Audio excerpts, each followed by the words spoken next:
আসসালামু আলাইকুম প্রিয় শিক্ষার্থীরা, চ্যাপ্টার 1-এর ওয়ান শট ক্লাসে তোমাদেরকে স্বাগতম। আজকে আমরা চ্যাপ্টার 1টা সম্পূর্ণ বেসিক থেকে দেখব এবং প্রত্যেকটা টপিকের উপর প্রত্যেকটা টপিক পড়ার পরে আমরা এই অধ্যায়ের বিগত বছরগুলোতে আসা এমসিকিউ এবং সিকিউ সলভ করব।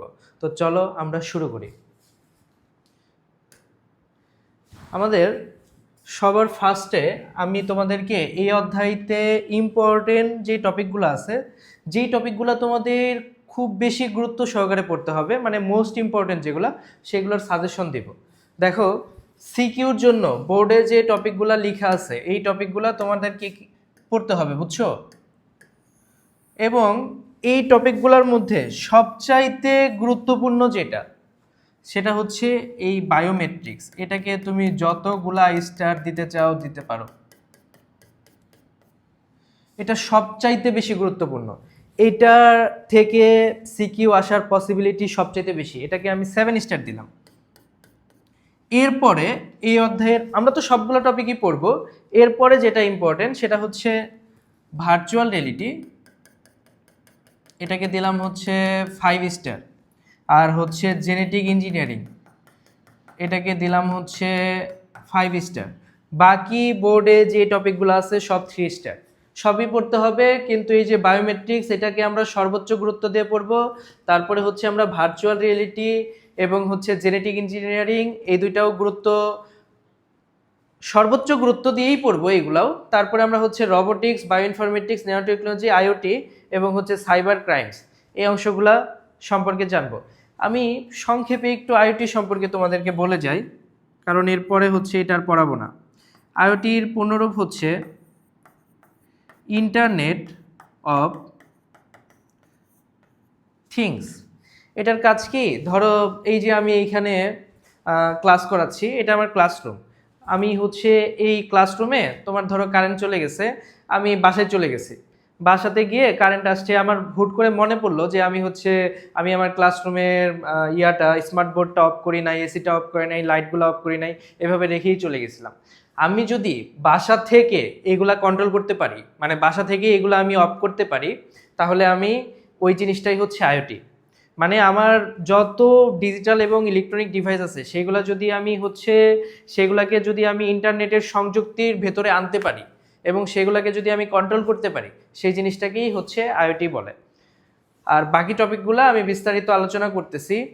তো চলো আমরা বাকি টপিকগুলা, আচ্ছা, যেহেতু তোমাদের সামনে পরীক্ষা এবং এই ভিডিওটা মূলত এসএসসি 26 ব্যাচের জন্যই, মানে ইন্টারমিডিয়েট 26 ব্যাচের জন্যই ওদেরকে ডেডিকেটেড করে এই ভিডিওটা বানানো। তো আমি যেই টপিকগুলা না পড়াইলেই হবে না, এবং যেই টপিক তোমাদের তো সময় আর খুব বেশি নাই, মাত্র আর কত 2 মাসের মতো সময় আছে বা 1.5 মাসের মতো সময় আছে।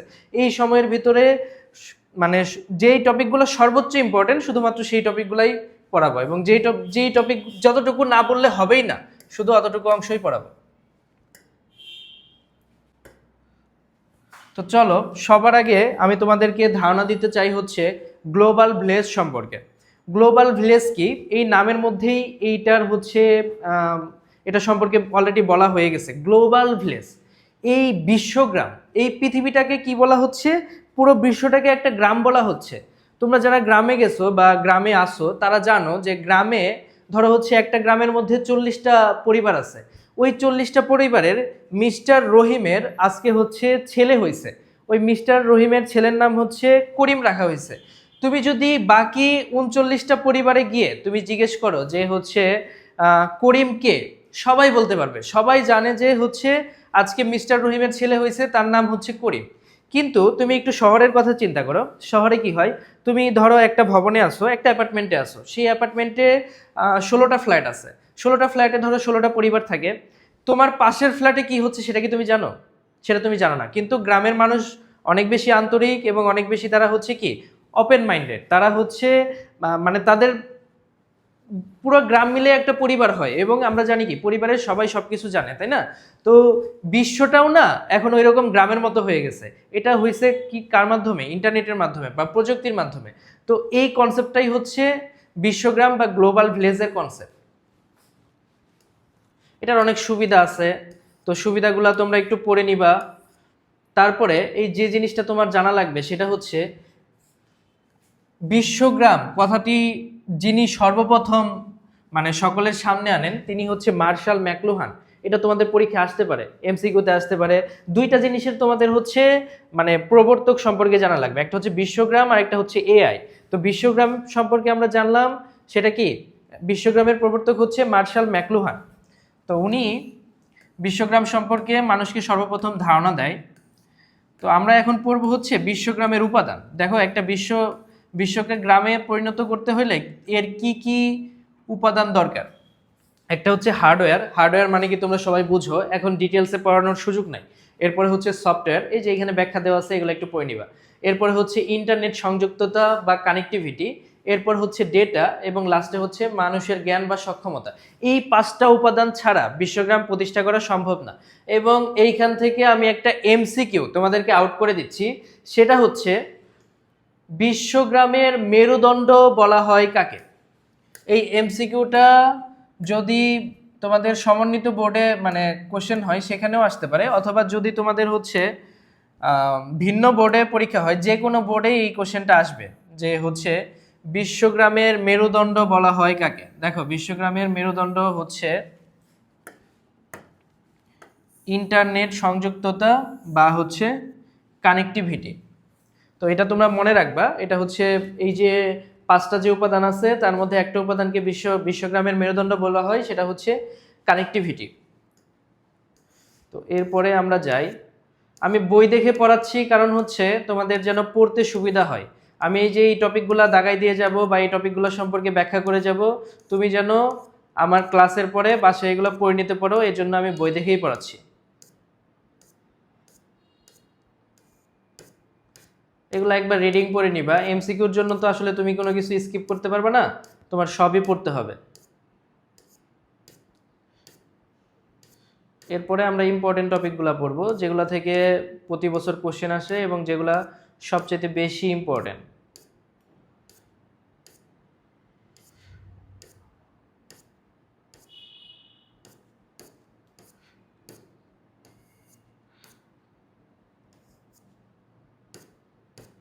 দেখো আমরা চলে আসছি, আমরা যে টপিকটা পড়তে চাচ্ছিলাম সেটা হচ্ছে ভার্চুয়াল রিয়েলিটি। ভার্চুয়াল রিয়েলিটি হচ্ছে এমন জিনিস যা প্রকৃতপক্ষে বাস্তব নয়, কিন্তু আমাদের বাস্তবের চেতনা উদ্রেককারী যে জিনিসটা সেটাই হচ্ছে ভার্চুয়াল রিয়েলিটি। আমি তোমাদেরকে একটু বোঝানোর চেষ্টা করি। ধরো মিস্টার রহিম, সে কোনোদিন হচ্ছে সমুদ্র সৈকতে যায় নাই, কিন্তু আমি তাকে কি করলাম, এই রুমের মধ্যে নিয়ে এসে তাকে কি করলাম, হাতে একটা গ্লাভস পরাই দিলাম, মাথায় একটা হেলমেট পরাই দিলাম, তারপরে পায়ে একটা গ্লাভস পরাই দিলাম, একটা যন্ত্রের সজ্জিত করে তাকে আমি বসাই দিলাম। তারপরে যখন আমি তাকে ভার্চুয়াল রিয়েলিটির পরিবেশটাকে, ভার্চুয়াল রিয়েলিটি হচ্ছে 3D, বুঝছো, ত্রিমাত্রিক, আমি ওই পরিবেশটাকে তাকে যখন আমি পুরো রূপে ছেড়ে দিব, তখন আমি তাকে সমুদ্র সৈকতের অবস্থাটা দেখাচ্ছি বা সমুদ্র সৈকতের সিনগুলো দেখাচ্ছি, তার কাছে মনে হবে হঠাৎ করে সে এই রুমের মধ্যে থেকে হঠাৎ করে সে সমুদ্র সৈকতে চলে গেছে। ইভেন সে চোখ দিয়ে দেখতেছে যে তার পায়ের মধ্যে হচ্ছে সমুদ্রের পানি এসে বাড়ি খাচ্ছে এবং সেই পানিটা সে টাচ করে পর্যন্ত দেখতে পারতেছে। এই যে এই জিনিসটা তো বাস্তব না, কিন্তু তাকে বাস্তবের মতো কি অনুভূতি দিচ্ছে, এই জিনিসটাই হচ্ছে ভার্চুয়াল রিয়েলিটি। তাহলে এটা তোমরা হচ্ছে সংজ্ঞা আসলে এরকম দিবা যে বাস্তব নয় কিন্তু বাস্তবের চেতনা উদ্রেককারী বিজ্ঞান নির্ভর কল্পনাকে ভার্চুয়াল রিয়েলিটি বলে। এরপরে তোমাদের যেই জিনিসগুলা পড়া লাগবে সেটা হচ্ছে ভার্চুয়াল রিয়েলিটি তৈরির উপাদানসমূহ। দেখো কি কি লাগে ভার্চুয়াল রিয়েলিটি তৈরিতে। একটা হেড মাউন্টেন ডিসপ্লে, এইচএমডি বলে এটাকে, বুঝছো।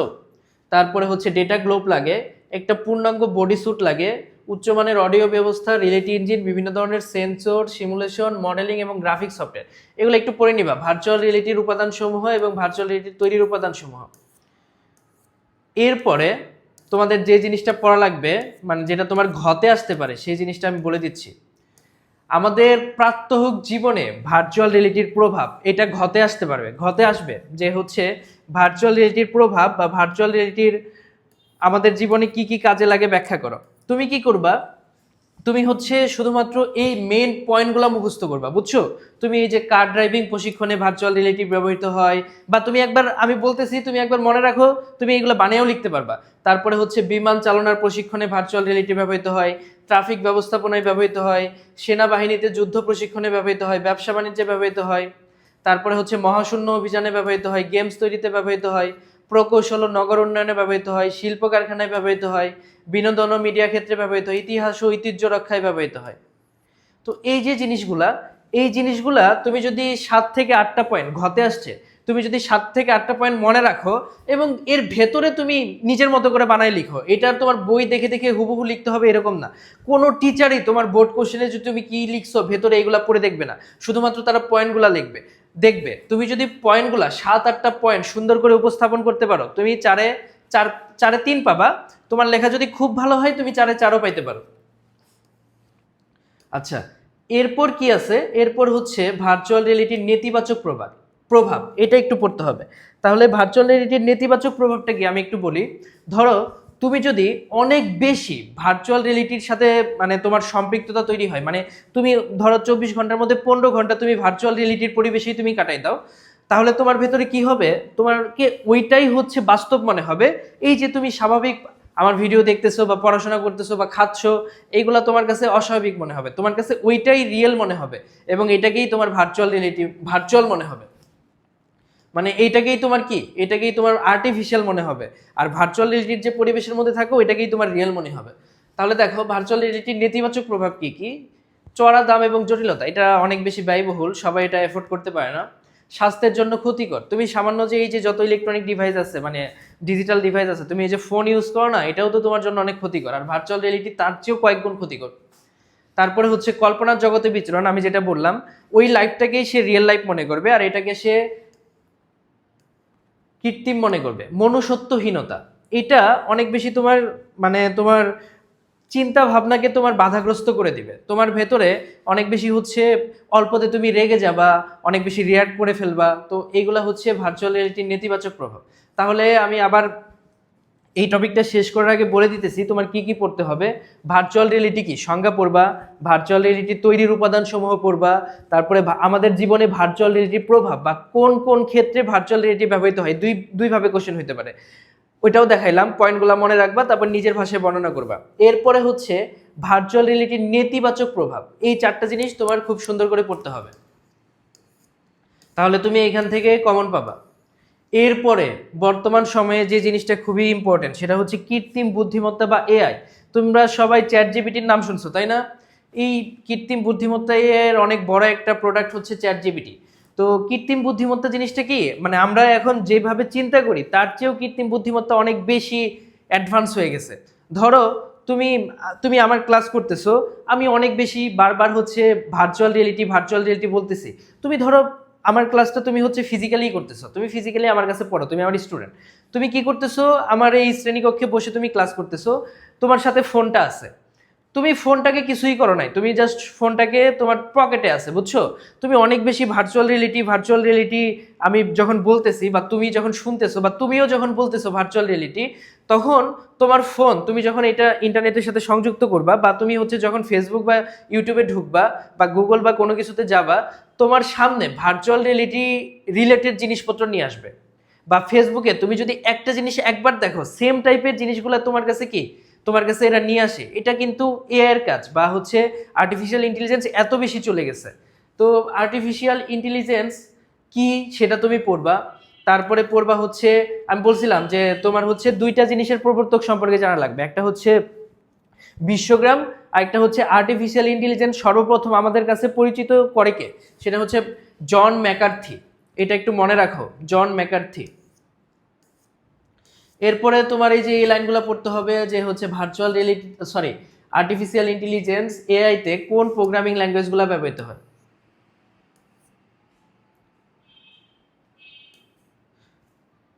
তারপরে এখানে দেখো একটা কৃত্রিম বুদ্ধিমত্তা জ্ঞানের ক্ষেত্রসমূহ সম্পর্কে লিখছে, বুদ্ধিভিত্তিক বিজ্ঞান, এক্সপার্ট সিস্টেম, এগুলো একটু মনে রাখতে হবে, বুঝছো? এখান থেকে এমসিকিউ আসতে পারে। রোবোটিক্সে কোনগুলা, ন্যাচারাল ইন্টারফেসে কোনগুলা, এগুলো একটু জানা লাগবে। এক্সপার্ট সিস্টেম কি, এটা কতে আসতে পারে?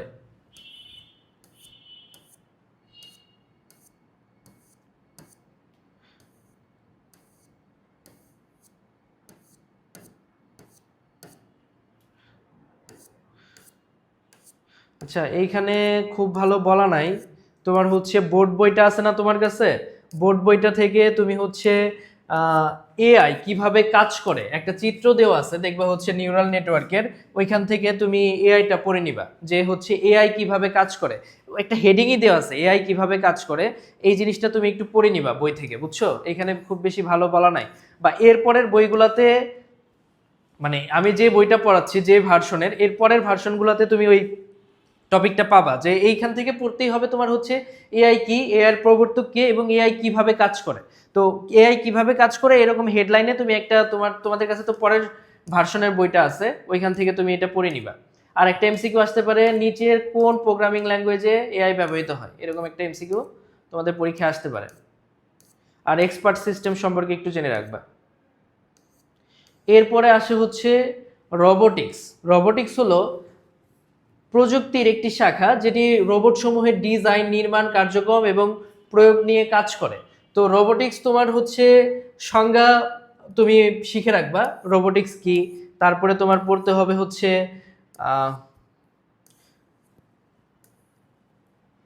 এই যে রোবট শব্দের মানে কি। রোবট শব্দের মানে হচ্ছে শ্রমিক। এই এমসিকিউটা খুবই ইম্পর্টেন্ট, তোমার এসএসসি 26 ব্যাচের এটা তোমার পরীক্ষায় আসতে পারে যে রোবট শব্দের অর্থ কি। রোবট শব্দের অর্থ হচ্ছে শ্রমিক, এটা মনে রাখো।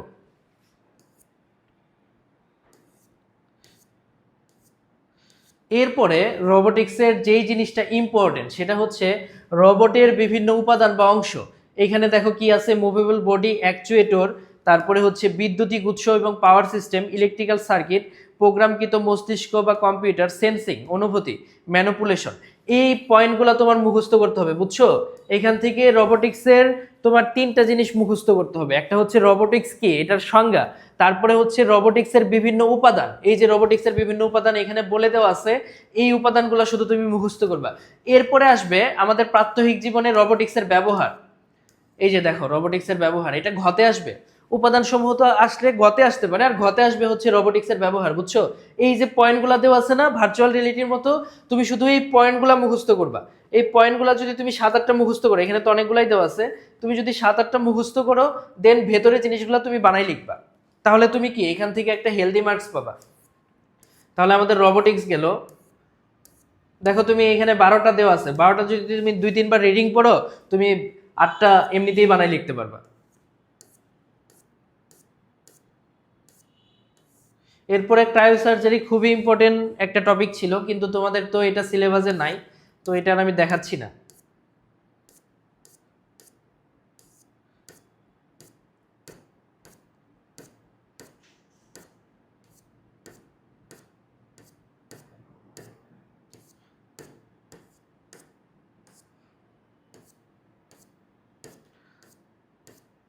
এরপরে দেখো এই অধ্যায়ের সবচাইতে গুরুত্বপূর্ণ টপিক, সবচাইতে গুরুত্বপূর্ণ টপিক 7 স্টার, এটা থেকে পরীক্ষায় আসার পসিবিলিটি অনেক বেশি, সেটা হচ্ছে বায়োমেট্রিক্স। বায়োমেট্রিক্স হচ্ছে এমন একটা প্রযুক্তি যেটা একটা মানুষকে অদ্বিতীয়ভাবে শনাক্ত করে। এইখান থেকে তোমার এই বায়োমেট্রিক্সের তুমি কোনো কিছু বাদ দিতে পারবে না। তোমার বায়োমেট্রিক্স সম্পর্কে বইতে যা আছে তোমার সব পড়তে হবে। বায়োমেট্রিক্স কি? বায়োমেট্রিক্স হলো বায়োলজিক্যাল ডেটা মাপা এবং বিশ্লেষণ করার বিজ্ঞান ও প্রযুক্তি। এটা ভালো না লাগলে দেখবা যে একটা মানুষকে অদ্বিতীয়ভাবে শনাক্ত করার যে প্রযুক্তি সেটাই হচ্ছে বায়োমেট্রিক্স। তো বায়োমেট্রিক্স তোমার কি কি পড়তে হবে দেখো, আগে সংজ্ঞা পড়বা, তারপরে হচ্ছে বায়োমেট্রিক্স কিভাবে কাজ করে। বায়োমেট্রিক্স হচ্ছে 4টি ধাপে কাজ করে, বুঝছো? ফার্স্টে ক্যাপচার করে, ক্যাপচার মানে হচ্ছে তোমার ও হচ্ছে স্যাম্পল কালেক্ট করবে, বুঝছো? তারপরে হচ্ছে ওইটাকে এক্সট্রাকশন করবে, ওই স্যাম্পলটাকে ও বিশ্লেষণ করবে এবং টেমপ্লেট তৈরি করবে। তারপরে কি করবে? কম্পারিজন করবে। কম্পারিজন করবে হচ্ছে ওই যে ওর স্যাম্পলটা ওর কাছে ছিল তার সাথে, মানে আগের যে টেমপ্লেটটা ছিল তার সাথে নতুন টেমপ্লেট, নতুন যে হচ্ছে ডেটাটাও পাচ্ছে সেটা মিলতেছে কিনা। তারপরে হচ্ছে ম্যাচিং, যদি মিলে যায় তাহলে ও কি করবে, ও তাকে হচ্ছে অ্যাক্সেস দিয়ে দেবে। যেমন আমি তোমাকে একটু বোঝাই, তুমি হয়তো বুঝো নাই। আমার এই যে এই ক্লাসরুমের বাইরে হচ্ছে আমি ধরো একটা হচ্ছে ফিঙ্গারপ্রিন্ট লক সিস্টেম করে দিলাম। এইখানে ধরো আমি হচ্ছে প্রতিদিন এখানে ভ্যালুয়েবল জিনিসপত্র আছে, আমি আমার এখানে স্টুডেন্ট আসে, পড়তে আসে, আমি হচ্ছে কি করলাম, স্টুডেন্টরা তো আর আমার কোনো ক্ষতি করবে না, তাই না? কিন্তু চোর আসতে পারে, অনেক হচ্ছে তোমার কি অনেক ধরো এরকম অনেক মানুষ থাকতে পারে যারা হচ্ছে আমার ক্ষতি করতে চাইতে পারে, বা যে কোনো কিছু হইতে পারে। তো সেখানে কি হইতে পারে, আমি যদি এখানে একটা হচ্ছে ফিঙ্গারপ্রিন্ট সেন্সর লাগাই দেই, মানে লক সিস্টেম লাগাই দেই, তাইলে কি করবে, ধরো আমি যাদেরকে ট্রেন করাবো, বুঝছো, আমি যাদেরকে ট্রেন করাবো তাদের ফিঙ্গারটাকে আমি ওইখানে যখন ওরা হচ্ছে দিবে, আমি ওই ওই যে ওর যে ফিঙ্গার, মানুষের ফিঙ্গার তুমি জানো কি না, মানুষের ফিঙ্গার সবসময় ইউনিক হয়, মানে এটা একজনের সাথে আরেকটা মিলার কোনো সুযোগ নাই। তো ও এটা কি করবে, ধরো আমার একটা স্টুডেন্ট, আমি তোমাকে বোঝানোর চেষ্টা করি, ধরো আমার একটা স্টুডেন্ট হচ্ছে রাকিব। রাকিব রাকিব হচ্ছে ওর আঙুলের ছাপটা ওই ফিঙ্গারপ্রিন্ট সেন্সর মেশিনে দিছে। এখন ও কি করবে, এইটার এগেনস্টে একটা হচ্ছে বাইনারি ডেটা, ধরো সেই বাইনারি ডেটাটা হচ্ছে এরকম,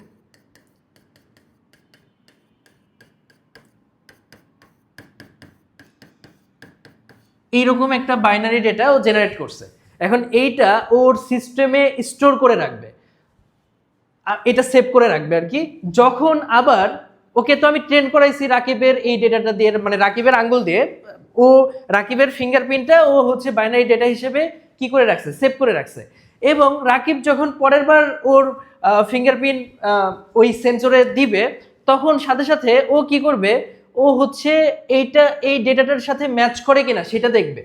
এখন আমি ধরো এইভাবে 20 জনের ডেটা ওকে কি করাইছি, ওকে ট্রেন করাইছি। এখন এই 20 জনের বাইরে ধরো ওরা একজন আসছে হচ্ছে কামাল, কামাল আমার স্টুডেন্ট না, বুঝছো, ও বাইরের একজন মানুষ, ও অসৎ উদ্দেশ্যে আসছে।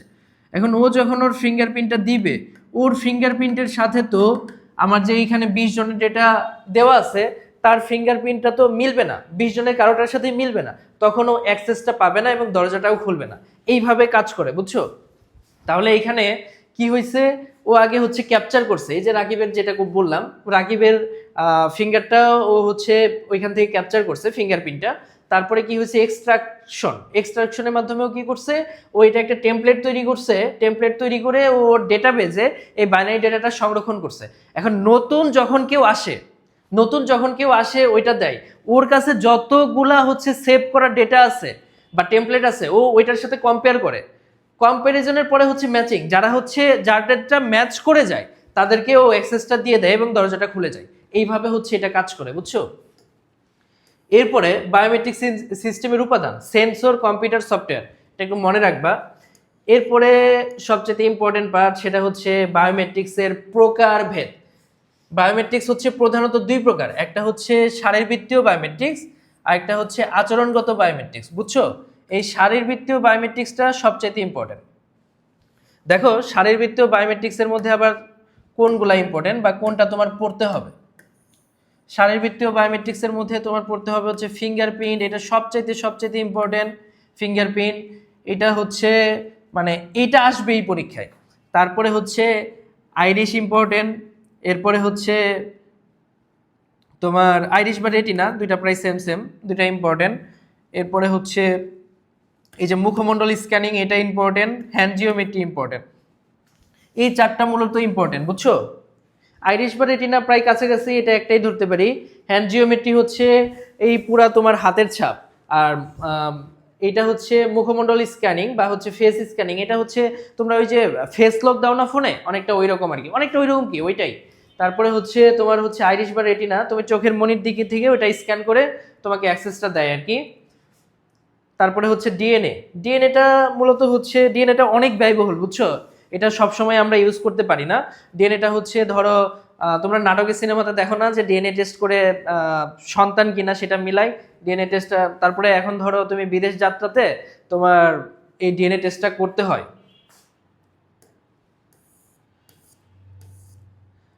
আচ্ছা, এরপরে আছে হচ্ছে আচরণগত বায়োমেট্রিক্স। আচরণগত বায়োমেট্রিক্সের সাথে মধ্যে কি আছে, কণ্ঠস্বর, সিগনেচার, টাইপিং, কি স্ট্রোক, এগুলো একটু মনে রাখো, পরে তোমার এমসিকিউতে লাগতে পারে। আচ্ছা, বায়োমেট্রিক্সের ব্যবহারটা কি? বায়োমেট্রিক্সের মূলত দুইটা ব্যবহার, ফার্স্টেই বলছিলাম ব্যক্তি শনাক্তকরণ এবং হচ্ছে সত্যতা যাচাই, এগুলো একটু পড়ে নিবা, বুঝছো। এই যে দেখো এইখানে আমি যেটা তোমাকে বলছিলাম না, এইখানে এই পুরো প্রসেসটা ব্যাখ্যা করা আছে। এখানে হচ্ছে এই যে ফিঙ্গারপ্রিন্ট কিভাবে কাজ করে, ফিঙ্গারপ্রিন্ট কিভাবে রাকিবের ফিঙ্গারপ্রিন্ট আবার পরে রাকিবের সাথে মিলতেছে কিনা, এই পুরো সিস্টেমটা এখানে বলে দেওয়া আছে। তোমার পরীক্ষায় এটা ঘতে আসবে বা গতে আসবে, তুমি এটা একটু এখান থেকে পড়ে নিবা। যে আমি বলে দিছি, এখন তুমি একবার পড়লেই বুঝতে পারবা। এইভাবে তোমার প্রত্যেকটা পড়তে হবে, মানে ফিঙ্গারপ্রিন্ট পড়বা, তারপরে হচ্ছে রেটিনা, আইরিশ পড়বা, তারপরে হচ্ছে হ্যান্ড জিওমেট্রি পড়বা, তারপরে হচ্ছে ফেস রিকগনিশন পড়বা, সবগুলাই তোমার পড়তে হবে। এরপরে যেটা ইম্পর্টেন্ট, এগুলো একটু নিজে পড়ে নিবা, হ্যাঁ। এরপরে যেটা ইম্পর্টেন্ট সেটা আমি তোমাকে বলে দেই, সেটা হচ্ছে যেটা তোমার অনেক বেশি গুরুত্ব দিয়ে পড়তে হবে এবং যেটা ঘতে আসবেই, এই যে এই জিনিসটা, বায়োমেট্রিক্সে কোন পদ্ধতি সর্বাধিক জনপ্রিয়? বায়োমেট্রিক্সের সবচাইতে জনপ্রিয় পদ্ধতি হচ্ছে ফিঙ্গারপ্রিন্ট। এর কারণ আছে, এর কারণ হচ্ছে ফিঙ্গারপ্রিন্ট হচ্ছে সবচেয়ে সহজলভ্য, তারপরে হচ্ছে ফিঙ্গারপ্রিন্টের অ্যাকুরেসি সবচেয়ে বেশি, মানে এটা শতভাগ নির্ভুল, আর হচ্ছে ফিঙ্গারপ্রিন্ট হচ্ছে তোমার দামে অনেক সস্তা। এই তিনটা পয়েন্ট যদি তুমি মানে মেইন রেখে তারপরে যদি তুমি ব্যাখ্যা করতে পারো, তাহলে তুমি হচ্ছে মানে 4-এ 4 পাইতে পারো। এখানে তো খুব ছোট করে দেওয়া আছে, বুঝছো, তোমার এটাকে বড় করে লিখতে হবে। তুমি যদি সবগুলা পড়ো তাহলে তুমি এটার অ্যান্সার অবশ্যই করতে পারবা। তো আমরা দেখলাম। এরপরে আসি হচ্ছে বায়ো ইনফরমেটিক্স। বায়োমেট্রিক্স কি ছিল? কোনো একটা ব্যক্তিকে অদ্বিতীয়ভাবে শনাক্তকরণের প্রযুক্তি বা পদ্ধতি। আর বায়ো ইনফরমেটিক্স হচ্ছে বিজ্ঞানের যে শাখা বায়োলজিক্যাল ডেটা অ্যানালিসিস করার জন্য কম্পিউটার প্রযুক্তি, ইনফরমেশন থিওরি এবং গাণিতিক জ্ঞানকে ব্যবহার করে, তাকে হচ্ছে কি বলে? তাকে বায়ো ইনফরমেটিক্স বলে। বায়ো ইনফরমেটিক্স মূলত যখনই তুমি দেখবা হচ্ছে গবেষণা, গবেষণা কথাটা থাকলেই তোমার বুঝতে হবে কি এটা বায়ো ইনফরমেটিক্স। তো তুমি বায়ো ইনফরমেটিক্সের এই জিনিসগুলো পড়ে নিবা। এই যে এই কথাগুলো ইম্পর্টেন্ট, বুঝছো? ডিএনএ ক্রম থেকে প্রোটিন সিকোয়েন্স নির্ণয় করা, প্রোটিন সিকোয়েন্স থেকে প্রোটিন স্ট্রাকচার নির্ণয় করা, প্রোটিন স্ট্রাকচার থেকে প্রোটিনের কাজ নির্ণয় করা, এগুলো একটু ইম্পর্টেন্ট। মানে এগুলা থেকে তোমার বুঝতে হবে এটা কি বায়োমেট্রিক্স কিনা। উদ্দীপকে এগুলা দেওয়া থাকবে। দেখো এখানে একটা কথা আছে, যখন জৈব তথ্য নিয়ে কম্পিউটারের মধ্যে গবেষণা করা হয় তখন তাকে ড্রাই ল্যাব বলে। ড্রাই ল্যাব, এটা পরীক্ষা আসতে পারে, ড্রাই ল্যাব কি?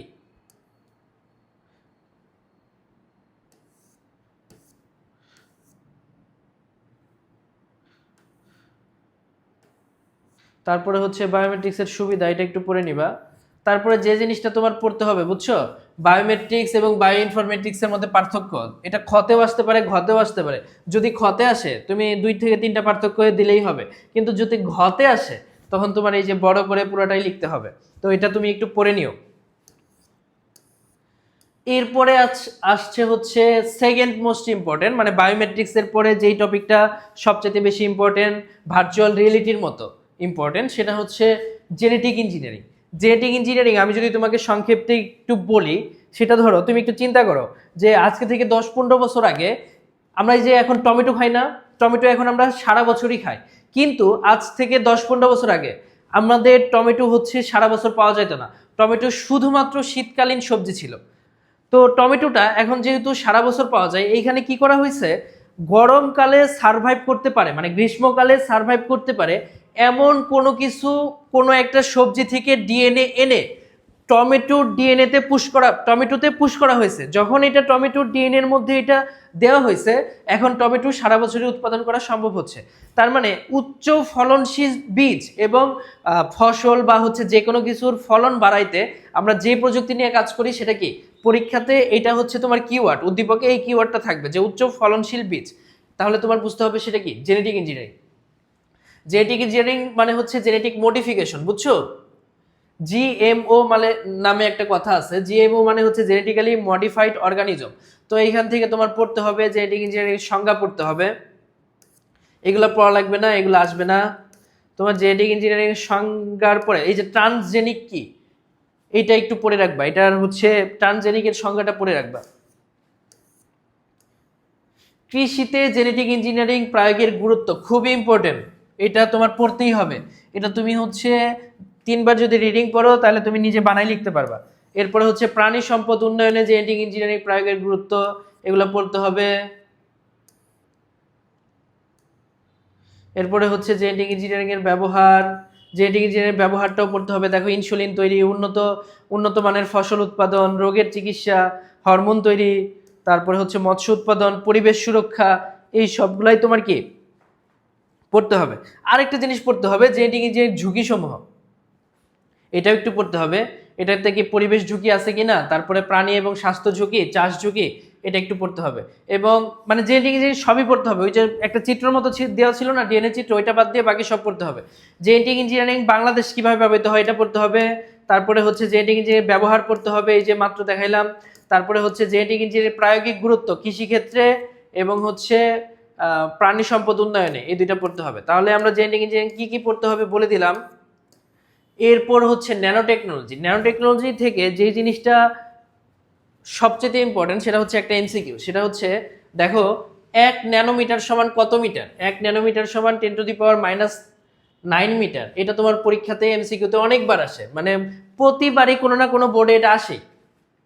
বা এটা হচ্ছে ন্যানো স্কেলে, যেটি 1 মিটারের 100 কোটি ভাগের 1 ভাগ, সেটাই হচ্ছে কি ন্যানো। মানে ন্যানো টেকনোলজি হচ্ছে পারমাণবিক বা আণবিক স্কেলে অতি ক্ষুদ্র ডিভাইস তৈরি করার জন্য একটি ধাতব বস্তুকে সুনির্ভরভাবে কাজে লাগানোর বিজ্ঞান। মানে ধরো ন্যানো টেকনোলজির মাধ্যমে কি করা হয়, কোনো বস্তুর স্থায়িত্ব বৃদ্ধি করা হয়, মানে তোমার হচ্ছে, এবং কোনো বস্তুকে ছোট করে নিয়ে আসা হয়। যেমন ধরো তুমি হচ্ছে এই যে যত তোমার হচ্ছে ওজন কমিয়ে আনা, তারপরে হচ্ছে কোনো বস্তুর আকৃতি ছোট করে আনা। যেমন ধরো আগে আমরা কি করতাম, আগে আমরা হচ্ছে, তুমি পৃথিবীর ফার্স্ট কম্পিউটারের নাম শুনছো? পৃথিবীর ফার্স্ট কম্পিউটারকে বলতো সুপার কম্পিউটার। সেটা কি হইতো, একটা তুমি যে এখন রুমে থাকো ওই রুমের সমান ছিল। যদি এরকম হইতো, তুমি বলো পৃথিবীতে কতজন মানুষ এটা এফোর্ড করতে পারতো, বাংলাদেশের কতজন মানুষ এটা এফোর্ড করতে পারতো? এখন তো আমরা হচ্ছে কোলে নিয়ে কম্পিউটার টিভি, তাই না? তোমার ট্যাব চলে আসছে, স্মার্টফোন চলে আসছে, ল্যাপটপ চলে আসছে। আগে কিন্তু এরকম ছিল না। তো এইগুলা হচ্ছে ন্যানো টেকনোলজির অবদান, যে কোনো কিছুর ওজন কমিয়ে আনা, আকারে ছোট করে আনা এবং সেটার স্থায়িত্ব বাড়ানো।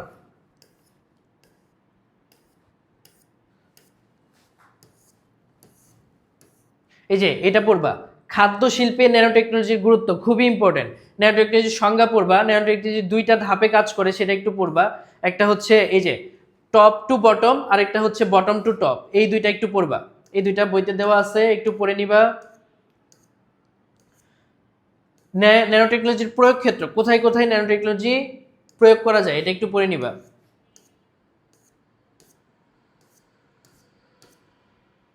এরপরে হচ্ছে আমাদের সব ইম্পর্টেন্ট টপিকগুলো শেষ। এরপরে হচ্ছে তথ্য যোগাযোগ প্রযুক্তি ব্যবহারের নৈতিকতা। এটা আগে বেশি আসতো না, তবে বর্তমানে এখন আসে, বুঝছো? এটা হচ্ছে মানে আমাদের অনেক বেশি সাইবার ক্রাইম হয় না এখন, এই জিনিসটা খুবই ইম্পর্টেন্ট হয়ে গেছে। দেখো এখান থেকে পড়বা হ্যাকিং, এগুলো তোমরা মানে হচ্ছে তোমরা তো স্মার্ট পোলাপান না এখন, যারা হচ্ছে তোমাদের সবাই স্মার্টফোন চালাও, তোমরা সবাই সবকিছু বুঝো। এইগুলা তোমাদের আলাদা করে ওইভাবে পড়ার কিছু নাই, তোমরা সবাই এই সম্পর্কে জ্ঞান রাখো। দেখো হ্যাকিং কি, এখান থেকে পড়বা। হোয়াইট হ্যাকার কারা, ব্ল্যাক হ্যাট হ্যাকার কারা, তারপর গ্রে হ্যাট হ্যাকার কারা, এগুলো একটু পড়বা। এই যে স্পুফিং এবং স্নিফিংটা পড়বা। তারপরে হচ্ছে স্প্যামিংটা পড়বা। এবং যতগুলা বললাম তার ভিতরে সবচেয়ে ইম্পর্টেন্ট হচ্ছে প্লেজিয়ারিজম। প্লেজিয়ারিজম কি, ধরো তুমি হচ্ছে একটা গবেষণা করছো এবং সেই গবেষণার তুমি হচ্ছে অনেক কষ্ট করে 1 বছর একটা গবেষণা করছো, তুমি থিসিস পেপার বের করছো, তোমার হচ্ছে জার্নাল বের করছো, তোমার ওইটা তোমার গবেষণাটা ধরো হচ্ছে তোমার অনেক কষ্ট করে তুমি গবেষণাটা করছো, তাই না? বা তুমি যে কোনো কিছুই করছো, সেটা তোমার এক বন্ধু চুরি করে সেটা নিজের নামে চালাই দিছে, সেটাই হচ্ছে প্লেজিয়ারিজম। কোনো কিছু অন্য কারো লেখা বা অন্য কারো হচ্ছে কোনো কিছু নিজের নামে চালিয়ে দেওয়াটা হচ্ছে প্লেজিয়ারিজম। এই প্লেজিয়ারিজম কি, এটা অনেক সময় খ নাম্বারে আসতে পারে। ক নাম্বারে আসলে তো শুধু সংজ্ঞা দিবা, খ নাম্বারে আসলে একটু ব্যাখ্যা দিতে হবে। ফিশিং কি, এটা একটু পড়বা। ফিশিং দুইটা একটু পড়বা। তো আমরা হচ্ছে এই অধ্যায়ের সব কিছু মোটামুটি আমাদের পড়া হয়ে গেছে, মানে ইম্পর্টেন্ট যে টপিকগুলো ছিল। আর একটা টপিক খুঁজে পাই নাই, সেটা সম্পর্কে একটু বলি।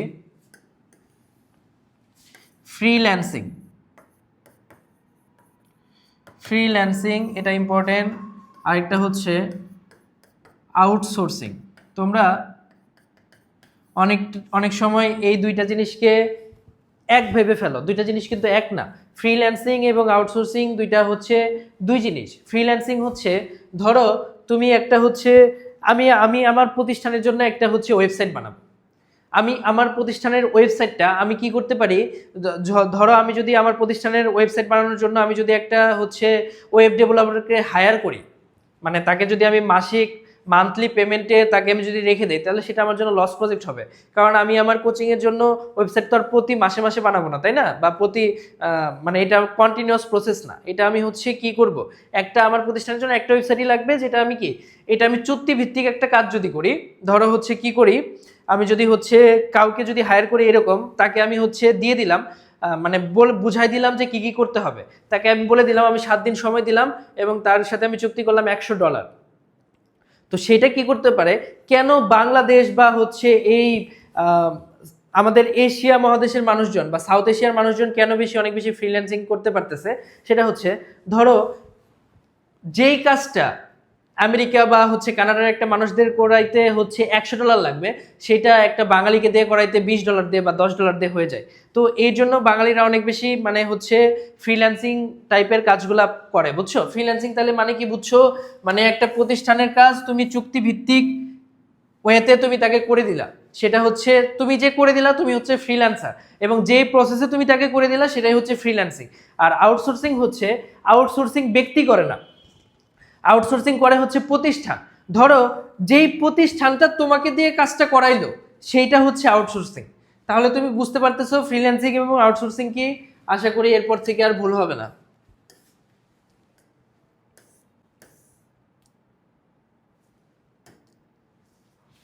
এরপরে আমরা তো এই টপিকগুলো সম্পর্কে বিস্তারিত জেনে আসলাম এবং আমি বলে দিলাম কি কি তোমার পড়তে হবে। এখন আমরা চলো দেখি একটা উদ্দীপক দেখি।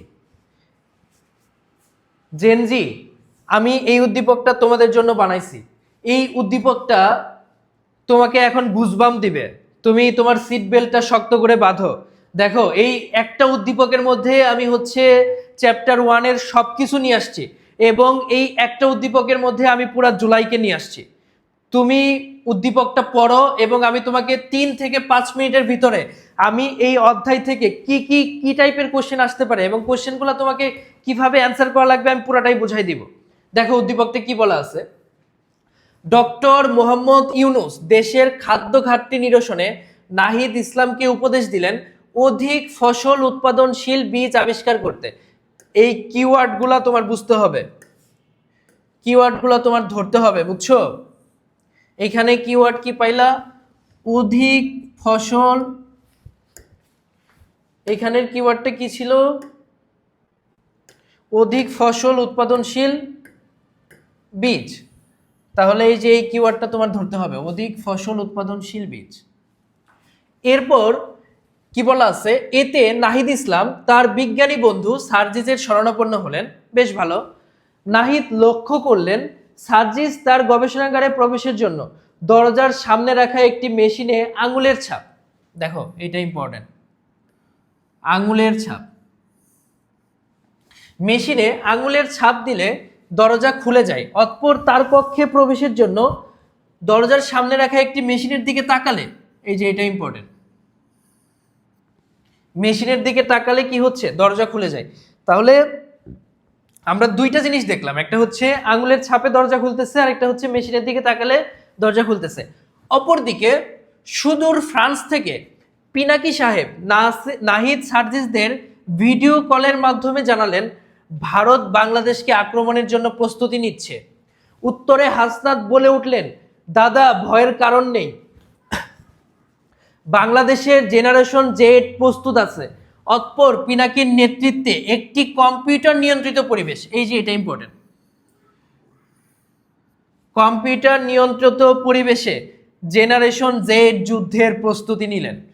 একই সাথে বাংলাদেশের বিস্ময়কর বালক জুলহাস, জুলহাসকে চিনতে পারছো, যার হেলিকপ্টার বাংলাদেশের আকাশে উঠছিল, বাংলাদেশের বিস্ময়কর বালক জুলহাস এমন কিছু যন্ত্র বানিয়ে দিলেন, এই যে যন্ত্র, এমন কিছু যন্ত্র বানিয়ে দিলেন যা বাংলাদেশের মানুষের পক্ষে যুদ্ধে অংশগ্রহণ করবে। দেখো পুরো উদ্দীপকটা যে তুমি পড়লা, এই পুরো উদ্দীপকটাতে পুরো জুলাইটা আছে কিনা, এবং এই পুরো উদ্দীপকটাতে তোমার হচ্ছে চ্যাপ্টার 1 আছে কিনা, পুরো চ্যাপ্টার 1কে আমি এখানে নিয়ে আসছি। এখন দেখো তোমার ফার্স্ট কোশ্চেনটা কি বলছে, অধিক ফসল উৎপাদনশীল বীজ আবিষ্কারে ব্যবহৃত প্রযুক্তিটি কি? একটু আগেই পরে আসছি। হ্যাঁ, অধিক ফসল উৎপাদনশীল বীজ উৎপাদনে বীজ আবিষ্কারে ব্যবহৃত প্রযুক্তিটি হবে হচ্ছে, কে কে ধরতে পারছো, জেনেটিক ইঞ্জিনিয়ারিং। এরপরের কোশ্চেন, এখন তোমার কি পরীক্ষায় এরকমই উদ্দীপক থাকবে, বুঝছো, যে খালি মানুষগুলোর নাম চেঞ্জ হবে, এরকম উদ্দীপক দিয়ে তোমাকে 2টা কোশ্চেন দিয়ে দিবে। এখানে তো আমি অনেকগুলো কোশ্চেন দিছি, আমি উদ্দীপকটা অনেক বড় দিছি এবং প্রত্যেকটা টপিকে আমি এই উদ্দীপকের ভিতরে নিয়ে আসছি। দেখো পরের কোশ্চেনটা কি, গবেষণাগারে তোমার যখন ঘতে আসবে তোমার উদ্দীপকের প্রযুক্তিটি চিহ্নিত করে ব্যাখ্যা করতে হবে। এখন জেনেটিক ইঞ্জিনিয়ারিং তোমার ব্যাখ্যা করতে হবে। তারপরে বলছে গবেষণাগারে প্রবেশের ক্ষেত্রে ব্যবহৃত প্রযুক্তিটি কি? দেখো গবেষণাগারে প্রবেশের ক্ষেত্রে ও কি করছিল, মেশিনে আঙুলের ছাপ দিছিল। আঙুলের ছাপ দিলে কি হয়, সেটা হচ্ছে ফিঙ্গারপ্রিন্ট বায়োমেট্রিক্স। এরপরে বলছে সার্জিজের কক্ষে প্রবেশের ক্ষেত্রে ব্যবহৃত প্রযুক্তি। কক্ষে প্রবেশের ক্ষেত্রে কি কি কি করছিল, মেশিনের দিকে তাকাইছিল। তাহলে কি এটা হচ্ছে আইরিশ স্ক্যানিং বা রেটিনা স্ক্যানিং।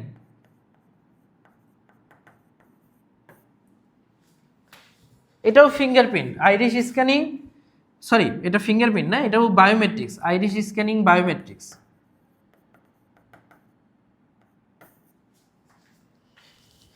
বীজ আবিষ্কার সম্ভব হলে ওই তথ্য সংরক্ষণের জন্য এবং পরবর্তীতে গবেষণার জন্য কোন প্রযুক্তি, আমি বলছিলাম গবেষণা বললেই কোনটা বুঝতে হবে, গবেষণা বললেই বুঝতে হবে হচ্ছে বায়ো ইনফরমেটিক্স।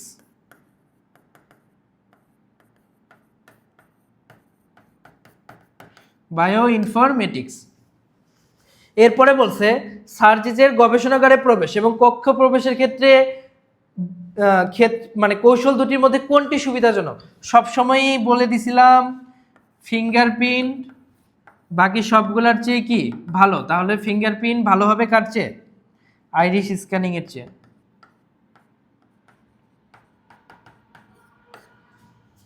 এরপরে আসছে হচ্ছে জেনারেশন জেড এর যুদ্ধের প্রশিক্ষণে ব্যবহৃত প্রযুক্তিটি কি? একটা কম্পিউটার নিয়ন্ত্রিত পরিবেশে প্রশিক্ষণ নেয়, তাই না? তাহলে এটা হচ্ছে, বলতো কি, কে কে ধরতে পারছো, ভার্চুয়াল রিয়েলিটি।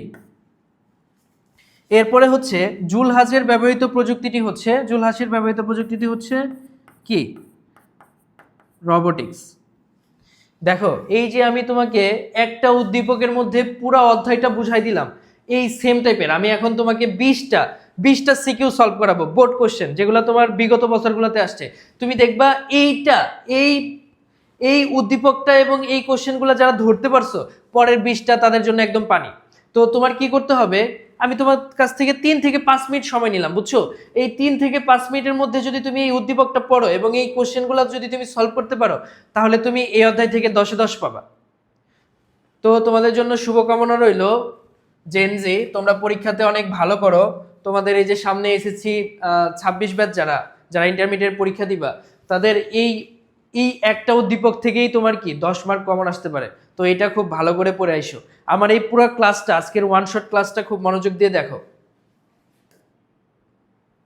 এরপরে বলছে আমরা হচ্ছে সিকিউতে চলে আসছি, বুঝছো? সিকিউতে দেখো ফার্স্ট কোশ্চেনটা আছে হচ্ছে ঢাকা বোর্ড 2025। ঢাকা বোর্ড 2025-এ কি বলছে, মিস্টার রফিক একজন বিখ্যাত গবেষক, তিনি এবং তার দল পার্পেল কালার মানে বেগুনি রঙের উপসি ধান আবিষ্কার করেন। মিস্টার রফিকের বন্ধু শফিক একদিন তার ল্যাবে প্রবেশের জন্য হাত দিলেই দরজাটি না খুলে কি অ্যালার্ম বেজে উঠলো। ওই যে আমি রাকিবের উদাহরণ দিয়ে বলছিলাম যে হচ্ছে যদি ট্রেন করা না থাকে তাহলে তো ওটা অ্যাক্সেসটাও পাবে না, তাই না? কিন্তু মিস্টার রফিক এসে দরজার সামনে দাঁড়াতেই কি হলো, সেই দরজা খুলে গেল। 2টা জিনিস এইখানে যদি বলে দরজার সামনে এসে দাঁড়াতেই দরজা খুলে গেল, তাহলে হচ্ছে ফেস রিকগনিশন মানে মুখমণ্ডল স্ক্যানিং। আর হচ্ছে যদি বলে যে তাকাইলে দরজা খুলে, তাহলে তোমার বুঝতে হবে কি আইরিশ স্ক্যানিং। এখন গ নাম্বার কোশ্চেন, চলো আমরা এটা সলভ করি।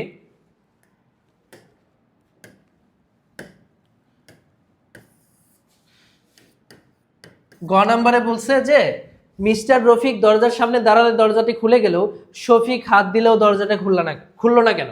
দেখো মিস্টার রফিকের ক্ষেত্রে কি হয়েছে,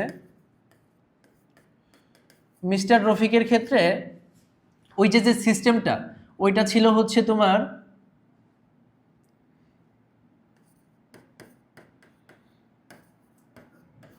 ফেস রিকগনিশন বায়োমেট্রিক্স। এখন এটা কিভাবে কাজ করে সেটা তুমি ব্যাখ্যা করবা। আর হচ্ছে ও শফিক হাত দিলেও দরজা খুলে না, কারণ হচ্ছে শফিকের ডেটাটা ওইখানে ট্রেন করা ছিল না। এটাই হচ্ছে গড় অ্যান্সার হবে। ঘতে বলছে উপসি ধান আবিষ্কারের প্রযুক্তিটি কাজ করার পদ্ধতি বর্ণনা করে এবং প্রযুক্তিটি কৃষিক্ষেত্রে কি অবদান রাখবে। তাহলে এই তোমরা অবশ্যই বুঝে ফেলছো যে এটা কি, এটা হচ্ছে জেনেটিক ইঞ্জিনিয়ারিং। আমি দাগাই দিছিলাম যে জেনেটিক ইঞ্জিনিয়ারিং এর তোমার কৃষিক্ষেত্রে অবদান, তো কৃষিক্ষেত্রে অবদান যে পার্টটা ছিল ওই পার্টটা ব্যাখ্যা করবে। আগে তোমার এটা হচ্ছে তুমি হচ্ছে জেনেটিক ইঞ্জিনিয়ারিং, এটা হচ্ছে তুমি কি এটা তুমি আগে শনাক্ত করবা এবং সংজ্ঞাটা লিখবা, তাহলে তুমি 1 মার্ক পাবা। আর এটা কৃষিক্ষেত্রে অবদান এটা ব্যাখ্যা করতে পারলে 3 মার্ক পাবা, টোটাল 4 মার্ক। তাহলে আমরা ঢাকা বোর্ড 2025 সলভ করতে পারলাম। আমরা শিখলাম কিভাবে হচ্ছে উদ্দীপক থেকে কোশ্চেন ধরতে হয়। এখন এরপরে কি দেওয়া আছে আমরা দেখি। এরপরে দেওয়া আছে রাজশাহী বোর্ড 2025। দেখো রাজশাহী বোর্ড 2025-এ কি বলা আছে। রাজশাহী বোর্ড 2025-এ বলছে হচ্ছে আরিফ আণবিক স্কেলে পণ্য উৎপাদন নিয়ে গবেষণা করে। তাদের উৎপাদিত পণ্য সূক্ষ্ম ছোট হলেও মজবুত ও টেকসই। তুমি এতক্ষণে বুঝে ফেলছো কি নিয়ে কথা বলতেছে, ও ন্যানো টেকনোলজি নিয়ে কথা বলতেছে। হাজিরার জন্য অফিসে তাকে একটি ডিভাইসে আঙুলের ছাপ দিতে হয়। আঙুলের ছাপ কি আসছে, ফিঙ্গারপ্রিন্ট বায়োমেট্রিক্স। এবং ল্যাবে প্রবেশের সময় মনিটরের দিকে তাকাইতে হয়। এই যে তাকানোর যে ব্যাপারটা, এটা কি আইরিশ স্ক্যানিং। বলছে উদ্দীপকে পণ্য উৎপাদনের ব্যবহৃত প্রযুক্তিটি ব্যবহারের ক্ষেত্রসমূহ বর্ণনা করো। তাহলে কি তোমার গড় অ্যান্সার হচ্ছে ন্যানো টেকনোলজি। এই ন্যানো টেকনোলজি তুমি সুন্দর করে ব্যাখ্যা করে দিবা, তাহলে তুমি 3-এ 3 পাবা। অফিস এবং ল্যাবে প্রবেশের ক্ষেত্রে ব্যবহৃত প্রযুক্তির মধ্যে কোনটি উত্তম? দেখো একটা কি আছে, একটা আছে ফিঙ্গারপ্রিন্ট বায়োমেট্রিক্স আর একটা হচ্ছে আইরিশ স্ক্যানিং বায়োমেট্রিক্স। তাহলে তোমার অবশ্যই ফিঙ্গারপ্রিন্ট। দেখো বায়োমেট্রিক্সটা আমি তোমাকে কত 7 স্টার দিছিলাম তাই না, কতবার আসতেছে, সব বোর্ডেই আসতেছে। ফিঙ্গারপ্রিন্ট গ্রেটার দেন কি আইরিশ স্ক্যানিং। বইয়ের যে পার্টটা বলছিলাম ওইটুকু পড়ে তুমি কি ব্যাখ্যা করে দিবা। তাহলে আমরা কি রাজশাহী বোর্ড 2025 এবং ঢাকা বোর্ড 2025 সলভ করা শিখলাম। এরপরে আমরা দেখি, এরপরে দেখো কি আসছে কুমিল্লা বোর্ড 2025। কুমিল্লা বোর্ড 2025-এ কি বলছে, দৃশ্যকল্প 1 বিদেশে গমন ইচ্ছুক একটি পরিবারের সদস্যদের পরিচয় নির্ণয় করতে ডিএনএ পরীক্ষা করা হয়। আবার কি বায়োমেট্রিক্স। দৃশ্যকল্প 2 বর্তমানে সিমুলেশন প্রযুক্তি এই কথাটা বললে বুঝতে হবে কি ভার্চুয়াল রিয়েলিটি প্রযুক্তির মাধ্যমে কৃত্রিম পরিবেশ, এই যে ভার্চুয়াল রিয়েলিটি আরেকটা কথা, তৈরি করে বাংলাদেশ সেনাবাহিনীকে উন্নত প্রশিক্ষণ দেওয়া হচ্ছে। দৃশ্যকল্প 1 তাইলে কি আমরা কি বুঝে ফেলছি, ওটা হচ্ছে বায়োমেট্রিক্স। আর দৃশ্যকল্প 2 হচ্ছে ভার্চুয়াল রিয়েলিটি। দৃশ্যকল্প 1 এর পরিবারের সদস্যদের পরিচয় শনাক্তকরণে ব্যবহৃত প্রযুক্তিটি ব্যাখ্যা করো। ব্যবহৃত প্রযুক্তি সবাই ধরে ফেলছো এতক্ষণে, ব্যবহৃত প্রযুক্তিটি কি ডিএনএ বায়োমেট্রিক্স। আমাদের শারীরবৃত্তীয় বায়োমেট্রিক্স তো ছিল অনেকগুলা, তার ভেতরে একটা ছিল ডিএনএ। তাহলে এটা একটু ব্যাখ্যা করে দিবা, বইতে দেওয়া আছে, আমি দাগাই দিছি কোন অংশ পড়তে হবে। তারপরে হচ্ছে দৃশ্যকল্প 2-এ বর্ণিত সেনাবাহিনীর প্রশিক্ষণে ব্যবহৃত প্রযুক্তি শিক্ষা গবেষণা এবং চিকিৎসা ক্ষেত্রে ব্যাপক হারে ব্যবহৃত হচ্ছে, ব্যাখ্যা করো। তাহলে তোমার এই যে ভার্চুয়াল রিয়েলিটি আমি যে ব্যবহারটা দাগাইছিলাম তার মধ্যে 3টা পয়েন্ট ছিল, যে শিক্ষা গবেষণা এবং চিকিৎসা ক্ষেত্র। ওই 3টা পয়েন্ট মুখস্থ, মানে তুমি যদি 2-3 বার রিডিং পড়ো তাহলে তুমি এটা কি লিখতে পারবা। তাহলে অ্যান্সার হবে কি ভার্চুয়াল রিয়েলিটি। প্রযুক্তিটা হবে ভার্চুয়াল রিয়েলিটি এবং এই প্রযুক্তিটা কিভাবে শিক্ষা গবেষণা এবং চিকিৎসা ক্ষেত্রে ব্যবহৃত হচ্ছে সেটা তোমার ব্যাখ্যা করতে হবে। তাহলে আমরা কুমিল্লা বোর্ড 2025 শিখে ফেললাম। এরপরে দেখো দেওয়া আছে হচ্ছে যশোর বোর্ড 2025। যশোর বোর্ড 2025-এ কি বলছে? শিশির সাহেব একজন মোটর চালক প্রশিক্ষণ, তিনি বাস্তবে প্রশিক্ষণ দেওয়ার পূর্বে বিশেষ ব্যবস্থায় একটি কক্ষে প্রশিক্ষণ দিয়ে থাকে। আর আমাদের বুঝতে বাকি নাই, বাস্তবে বিশেষ ব্যবস্থায় প্রশিক্ষণ মানে কি? Virtual reality. তিনি সেই কক্ষে প্রবেশ করার জন্য একটি ডিভাইসের উপর হাত রাখেন, কি হয়েছে? হ্যান্ড জিওমেট্রি, ফলে কক্ষের দরজা খুলে যায়। একজন প্রশিক্ষণার্থী জানালো তার পিতা গবেষণাগারে প্রবেশ করার সময় মুখমণ্ডল ব্যবহার করেন, কি? Face recognition. তাহলে আমরা সবগুলা কিওয়ার্ড শনাক্ত করতে পারছি। এখন আমরা দেখব কোশ্চেনে কি চাইছে, আমরা সেইভাবে অ্যান্সার করব। শিশির সাহেবের বিশেষ ব্যবস্থায় প্রশিক্ষণ পদ্ধতিটি ব্যাখ্যা করো। কারো বুঝতে বাকি আছে? কি? Virtual reality. ভার্চুয়াল রিয়েলিটিটা ব্যাখ্যা করে দিবা, বই থেকে দাগাই দিছিলাম। এরপরে হচ্ছে উদ্দীপকে উল্লেখিত দুটি বায়োমেট্রিক পদ্ধতির মধ্যে কোনটি সুবিধাজনক? এইখানে সুবিধাজনক হবে hand geometry. Hand geometry, hand geometry সুবিধাজনক হবে কার চেয়ে? মুখমণ্ডল স্ক্যানিং বা হচ্ছে ফেস রিকগনিশনের চেয়ে। তো এটা তোমরা হচ্ছে, আমি তো ধরে দিলাম, একটু আমি দাগাই দিছিলাম বইতে কোন জায়গায় কিভাবে পড়তে হবে, ওইগুলা পড়ে তারপরে অ্যান্সারগুলা করতে হবে এইভাবে। এবং আমি যে এই যে কোশ্চেনগুলো দেখাচ্ছি, বোর্ড কোশ্চেন, এবং শুরুতে যে হচ্ছে জুলাইয়ের একটা কোশ্চেন দেখাইলাম, এইগুলা এই রিলেটেড কোশ্চেনের বাইরে তোমার কোশ্চেন আসার কোনো পসিবিলিটি নাই। এবং তোমাকে আমি 20টা কোশ্চেন দেখাবো আজকে, 20+ কোশ্চেন। ওই 20+ কোশ্চেনই দেখবা তুমি সেম টাইপেরই কোশ্চেন। এরপর হচ্ছে দেখো যশোর বোর্ড 2025-এর 2টা কোশ্চেন আসছিল। এর আগেরটা আমরা দেখলাম এই যে এটা দেখলাম শিশির সাহেবেরটা। আবার আসছে উদ্ভিদে প্রযুক্তির। শিশির সাহেবেরটাই কি কি আসছিল যেন?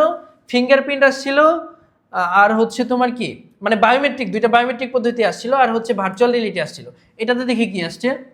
উদ্ভিদে প্রযুক্তি প্রয়োগের কারণে আজ উচ্চ ফলনশীল। এই যে উচ্চ ফলনশীল কথাটা দেখলেই কি বুঝতে হবে? উচ্চ ফলনশীল কথাটা দেখলেই বুঝতে হবে জেনেটিক ইঞ্জিনিয়ারিং।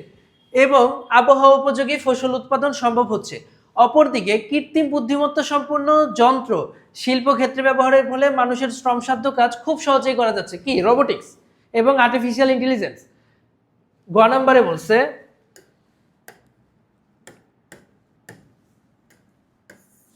দেখো গ নম্বরে কি বলছে? গ নম্বরে বলছে হচ্ছে ফসল উৎপাদনের ক্ষেত্রে উদ্দীপকে উল্লিখিত প্রযুক্তিটি ব্যাখ্যা করো। দেখো ফসল উৎপাদনের ক্ষেত্রে উল্লিখিত প্রযুক্তিটি কি? Genetic engineering. তাহলে তুমি জেনেটিক ইঞ্জিনিয়ারিং দেখতেছো কতবার আসতেছে? জেনেটিক ইঞ্জিনিয়ারিং ব্যাখ্যা করে দিবা। তারপরে হচ্ছে বলছে যে উদ্দীপকে উল্লিখিত ক্ষেত্র ছাড়াও আর কোন কোন ক্ষেত্রে কিভাবে আমরা যন্ত্রটি ব্যবহার করতে পারি। যন্ত্রটি কি? যন্ত্রটি হচ্ছে রোবোটিক্স। তুমি আরেকটু সেফ জোনে থাকার জন্য রোবোটিক্সের সাথে এআইটাও একটু মেলাই দিও, বুঝছো? 2টা মিলেমিশে অ্যান্সার করো, তাহলে তুমি ফুল মার্কস পাবা। তো আমরা হচ্ছে যশোর বোর্ড 2025-এ 2টা কোশ্চেনই দেখে ফেললাম। ফার্স্ট কোশ্চেন আসছিল কি? সব পুরা অধ্যায় তুলে দিছে। ফার্স্ট কোশ্চেন আসছিল কি? তোমার হচ্ছে বায়োমেট্রিক্স এবং হচ্ছে কি থেকে? বায়োমেট্রিক্স এবং হচ্ছে কি যেন দেখলাম আমরা ফার্স্ট কোশ্চেনে? বায়োমেট্রিক্স এবং হচ্ছে যশোর বোর্ড 2025-এ বায়োমেট্রিক্স এবং হচ্ছে কি, এবং হচ্ছে ভার্চুয়াল রিয়েলিটি থেকে আসছিল। এবং যশোর বোর্ড 2025-এ আরেকটা যে কোশ্চেন, সেটা আসছে কোথা থেকে? সেটা আসছে তোমার হচ্ছে জেনেটিক ইঞ্জিনিয়ারিং এবং হচ্ছে রোবোটিক্স থেকে, আবার সাথে এআইও আছে। এরপরে বলছে চট্টগ্রাম বোর্ড 2025। দেখো চট্টগ্রাম বোর্ড 2025-এ কি বলছে? আইসিটি ক্লাসে শিক্ষক টেলিভিশন, মোবাইল, রেডিও সহ অনেক গুরুত্বপূর্ণ ডিভাইসের বর্তমান ক্ষুদ্র আকার এবং অধিক ক্ষমতা নিয়ে পাঠদানকালে বললেন সবই সম্ভব হচ্ছে আইসিটির সাম্প্রতিক প্রবণতায় ব্যবহৃত বিশেষ প্রযুক্তির মাধ্যমে। ক্ষুদ্র আকার এবং ওজন কমানোর যে প্রযুক্তি, এটা বললেই বুঝতে হবে কি? Nano technology. এক পর্যায়ে তিনি একজন শিক্ষার্থীর জাতীয় বিজ্ঞান ও প্রযুক্তি জাদুঘরের থিয়েটারে 3D কথাটা বললেই বুঝতে হবে কি? এটা হচ্ছে ভার্চুয়াল রিয়েলিটি। 3D মুভি দেখে প্রাপ্ত বাস্তবের মতো অনুভূতি সৃষ্টিকারী কি প্রযুক্তি? আমরা জানি কি? Virtual reality. প্রযুক্তি নিয়ে আলোচনা করলেন। গ নম্বর কোশ্চেন, উদ্দীপকে উল্লিখিত বিশেষ প্রযুক্তিটির চিকিৎসা এবং খাদ্য শিল্পে ভূমিকা। দেখো তাহলে আমাদের উদ্দীপকে উল্লিখিত বিশেষ প্রযুক্তিটা কি? গ নাম্বারের প্রযুক্তিটা হচ্ছে যেটা কি করে, ছোট আকারে কাজ করে, তাই না?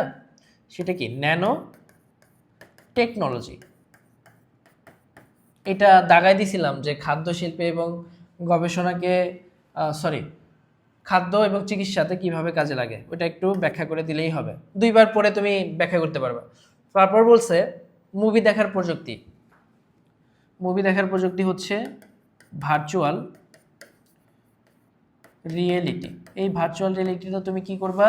নিজের মতো করে ব্যাখ্যা করে দিবা। শিক্ষা ও গবেষণা, ওইখানে শিক্ষা ও গবেষণার পার্ট ছিল, ওই পার্টটুকু তুমি পড়ে নিজের মতো করে কি ব্যাখ্যা করে দিবা। তাহলে চট্টগ্রাম বোর্ড 2025 আমরা শিখে ফেললাম।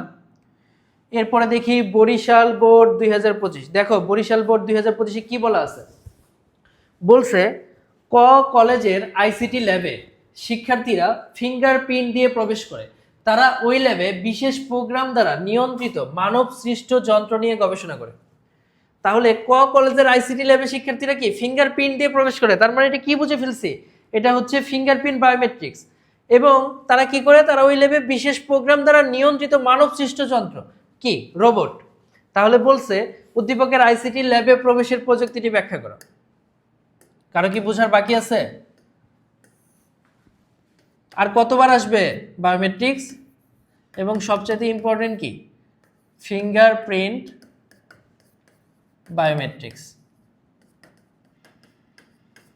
আর ঘতে বলছে হচ্ছে গবেষণায় বিশেষ প্রোগ্রামটি বিশ্বে উল্লেখযোগ্য ভূমিকা পালন করবে। এটা কি? এটা হচ্ছে রোবট। রোবটের ব্যবহারটা বর্ণনা করে দিবা। এবং রোবটের সাথে তুমি এআইটাও মিলাই দিতে পারো। রোবট এআই রিলেটেড আর কি, একটা অপরটার পরিপূরক। তো তুমি এইভাবে যদি ব্যাখ্যা করো তুমি ফুল মার্কসই পাবা। এরপরে আরিয়ার মামা জিনোম এবং প্রোটিন সিকোয়েন্সের গঠন উপাদানের ডেটাবেস তৈরির কাজ নিয়ে গবেষণা করছেন দিনাজপুর বোর্ড 2025। এই যে জিনোম এবং প্রোটিন সিকোয়েন্স এবং হচ্ছে ডেটাবেস, এই তিনটা যে কোনো একটা থাকলেও তোমার বুঝতে হইতো কি, এটা হচ্ছে বায়ো ইনফরমেটিক্স। তার মামা গবেষণার কক্ষে প্রবেশের সময় একটি যন্ত্রের দিকে তাকানোর ফলে, তাকানো তার মানে কি, ওই যে আইরিশ স্ক্যানিং, তাকানোর ফলে কি দরজাটি খুলে গেল। এখন আমরা তো উদ্দীপক ধরেই ফেলছি, কি করব? বলছে যে গবেষণার কক্ষে প্রবেশের জন্য যে প্রযুক্তি ব্যবহৃত হয়েছে তা বর্ণনা করো। তার মানে কি, কি হবে এটা? Irish scanning biometrics. আর ঘতে বলছে উদ্দীপকে আরিয়ার মামার গবেষণা প্রযুক্তি মানব জীবনের বিভিন্ন গুরুত্বপূর্ণ বিষয়ে ব্যাখ্যা করো। তাহলে বায়ো ইনফরমেটিক্স কিভাবে মানব জীবনে গুরুত্বপূর্ণ সেটা তোমার কি ব্যাখ্যা করতে হবে। তাহলে আমরা খুব সহজেই দিনাজপুর বোর্ড 2025 শিখে ফেললাম। এরপরে দেখি আমরা কি দেওয়া আছে। এরপরে হচ্ছে ঢাকা বোর্ড 2024। দেখো ঢাকা বোর্ড 2024 কি বলছে? বাংলাদেশের পোশাক তৈরির একটি গবেষণা প্রতিষ্ঠান চতুর্থ শিল্প বিপ্লব বললেই বুঝতে হবে রোবোটিক্স এবং এর সাথে এআই আছে। চতুর্থ শিল্প বিপ্লবের সাথে তাল মিলিয়ে চলতে বিশ্বমানের একটি কারখানা স্থাপন করার পরিকল্পনা করছে, যেখানে মানুষের সহায়তা ছাড়াই অ্যাকচুয়েটর কার উপাদান? অ্যাকচুয়েটর হচ্ছে রোবটের উপাদান। অ্যাকচুয়েটর এবং কম্পিউটারের সাহায্যে পোশাক তৈরির অধিকাংশ কাজ করা সম্ভব হবে। কারখানাটি স্থাপনের উদ্দেশ্যে প্রকৌশলীগণ কৃত্রিম সিমুলেটেড পরিবেশ, এই যে সিমুলেটেড কথাটা, এর মাধ্যমে ভার্চুয়াল রিয়েলিটি বোঝায়, পরিবেশ তৈরি করে কারখানাটির ত্রিমাত্রিক ও ভার্চুয়াল রিয়েলিটি মডেল প্রণয়ন করে। এখন কোশ্চেন হচ্ছে, আমরা তো ধরেই ফেলছি উদ্দীপক, এখন আমাদের কোশ্চেনটা কি? কোশ্চেনটা হচ্ছে নকশা প্রণয়নে প্রকৌশলীর ব্যবহৃত প্রযুক্তিটি কি? নকশা প্রণয়নে প্রকৌশলীর ব্যবহৃত প্রযুক্তিটা হচ্ছে ভার্চুয়াল রিয়েলিটি। তুমি ধরে ফেলছো মানে এক পাইছো। এখন তোমার হচ্ছে ভার্চুয়াল রিয়েলিটিটা একটু ব্যাখ্যা করতে হবে নিজের ভাষায়, তাহলে 2 পাবা, মানে 3-এ 3 পাবা। উদ্দীপকে উল্লিখিত পোশাক শিল্পে বর্ণিত প্রযুক্তিটি শ্রম বাজারের উপর কিরূপ প্রভাব ফেলবে? এটা কি? এটা হচ্ছে রোবোটিক্স, বুঝছো? রোবোটিক্সের তোমার হচ্ছে একটু দুইটাই বর্ণনা করতে হবে, সুফল বর্ণনা করতে হবে, মানে মানব জীবনে কি প্রভাব ফেলবে। এই প্রযুক্তি আসলে তো তোমার অনেকের চাকরি চলে যাবে, তাই না? রোবটে যদি সব করে ফেলে তাহলে তো তোমার এই যে মানুষের এত ভারী ভারী কাজ, যেটা মানুষ 10 জন মানুষ যা করতে পারে একটা রোবট তাই করতে পারে, তাহলে ওই প্রতিষ্ঠানটার যে মালিক, ওই কারখানাটার যে মালিক, সে তো মানুষ আর রাখবে না, সে কি করবে? রোবট নিয়েই কাজ করবে। এভাবে কি তোমার কি বেকারত্ব বৃদ্ধি পাইতে পারে। যদিও এটা তোমার হচ্ছে এক সেন্সে একটু মনে হইতে পারে যে বেকারত্ব বৃদ্ধি পাচ্ছে তাহলে মনে হয় খারাপ, কিন্তু তুমি যদি উন্নতি করতে চাও তাহলে তো তোমার এগুলো আবার করতেই হবে। নতুন টেকনোলজির সাথে তোমার কি ইন্টারনেট করতেই হবে, এবং এটার সাথে তোমাকে যত তাড়াতাড়ি খাপ খাওয়াইতে নিবা তত তাড়াতাড়ি দেশ এবং মানে তোমার নিজের উন্নতি হবে। ঢাকা বোর্ড 2024 শেষ, এরপরে রাজশাহী বোর্ড 2024। দেখি আমরা রাজশাহী বোর্ড 2024-এ কি বলছে।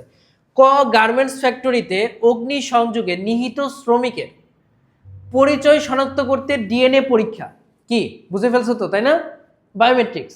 রাকিব এই ধরনের অগ্নিকাণ্ডের কথা মাথায় রেখে এমন এক যন্ত্র আবিষ্কার করেছে যা একই সময়ে অগ্নি নির্বাপনে এবং উদ্ধার কাজে সহায়তা করবে। কি ধরে ফেলছো না? রোবট। এখন আমরা যেহেতু উদ্দীপক ধরে ফেলছি, এতক্ষণে মনে হয় তোমাকে যদি এখন হচ্ছে বিগত 10 বছরের যত কোশ্চেন আছে সবই যদি সলভ করতে দেওয়া হয় তুমি সবই পারবা। তোমার শুধু কি করতে হবে, তোমার শুধুমাত্র আমি যে অংশগুলা বই থেকে দাগাই দিছি ওই অংশগুলা তোমাকে মুখস্থ করতে হবে। মুখস্থও না, তুমি 3-4 বার রিডিং পড়লে তুমি এখান থেকে লিখতে পারবা। কোশ্চেন তুমি এখন অবশ্যই ধরতে পারবা। যারা শুরু থেকে এখন পর্যন্ত আমার ক্লাসগুলো করছো তারা সবাই কোশ্চেন ধরতে পারবা।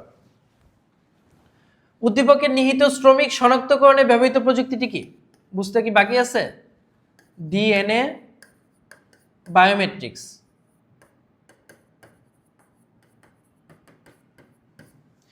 এরপরে বলছে উদ্দীপকে রাকিবের আবিষ্কৃত যন্ত্রটিকে আমাদের দৈনন্দিন কাজে ব্যবহার সম্ভব। হ্যাঁ, আমাদের দৈনন্দিন কাজে কি, আমাদের দৈনন্দিন কাজ মানে কি, আমাদের এই যে যন্ত্র কি রোবট কিভাবে আমাদের দৈনন্দিন কাজে, আগেরটাও রোবট আসছে এখানেও রোবট আসছে, রোবট কিভাবে আমাদের দৈনন্দিন কাজে ব্যবহার করা যায় সেটা ব্যাখ্যা করে দিবা। বইতে দেওয়া আছে, জাস্ট 2 বার রিডিং পড়ে বা 3 বার রিডিং পড়ে তুমি এটা ব্যাখ্যা করতে পারবা, আমি দাগাই দিছি কিন্তু। এরপর বলছে কুমিল্লা বোর্ড 2024, মিস্টার রতন, এটা আরো ওই 2024 সালে আরো একটা বোর্ডে আসছিল, যশোর বোর্ডে খুব সম্ভবত। ডাক্তার রতন ত্বক ক্যান্সারে আক্রান্ত একজন রোগীর চিকিৎসা নিম্ন তাপমাত্রা প্রয়োগের মাধ্যমে সম্পন্ন করেন। এটা তোমাদের সিলেবাসে নাই, বুঝছো? এই যে ডাক্তার রতন যেই প্রযুক্তির কথা বলতেছে এটা কি বুঝতে পারতেছো? এটা তো তোমার পড়ে আসো নাই, কারণ এটা তোমাদের সিলেবাসে নাই। এটা কি, এটা হচ্ছে ক্রায়োসার্জারি। যেহেতু ক্রায়োসার্জারি নাই আমরা এই পয়েন্টটা বাদ দিব। কিন্তু চিকিৎসার পূর্বে তিনি একটি সিমুলেটেড অপারেশন, এই যে সিমুলেটেড অপারেশন বলছে তার মানে কি ভার্চুয়াল রিয়েলিটি। গ নাম্বার ডাক্তার রতনের চিকিৎসা পদ্ধতি ক্রায়োসার্জারি বর্ণনা করতে বলছে, এটা তোমাদের নাই। পয়েন্টটা দেখি, ডাক্তার রতন অপারেশনের অভিজ্ঞতা লাভের প্রযুক্তিটি শিক্ষা গবেষণা এবং ব্যবসা বাণিজ্যে ব্যবহৃত হয়, ব্যাখ্যা করো। তার মানে কি ভার্চুয়াল রিয়েলিটি কিভাবে শিক্ষা গবেষণা এবং ব্যবসায় ব্যবহৃত হয় সেটা তোমার ব্যাখ্যা করতে হবে। বই থেকে দাগাই দিছিলাম, ওইখানেই আছে। তো আমরা কুমিল্লা বোর্ড 2024 সলভ করতে পারলাম। এরপরে হচ্ছে Barishal board, doctor Monira medical কলেজে তার শিক্ষার্থীদের কোনো ধরনের কাটাছেঁড়া ছাড়াই অত্যাধিক নিম্ন তাপমাত্রায় বিভিন্ন ধরনের ক্যান্সার নিরাময় সম্পর্কে পাঠদান করেন। এইটাও তোমাদের ওই ক্রায়োসার্জারির মধ্যে পড়ছে, এটা তোমাদের পড়া লাগবে না। ডক্টর মামুন দৃশ্যকল্প 2, ডক্টর মামুন বিশেষ প্রযুক্তি ব্যবহার করে অন্য জাতের উদ্ভিদ এবং প্রাণী উদ্ভাবন এর প্রান্তিক পর্যায়ে কাজ করছেন। তাহলে আমরা বুঝে ফেলছি কি এটা জেনেটিক ইঞ্জিনিয়ারিং। যখনই উন্নত জাত বলবে তখনই বুঝতে হবে কি, গতে আমরা দৃশ্যকল্প 1 সম্পর্কে বলছি, ওটা তো ক্রায়োসার্জারি, ওটা আমরা পড়বো না।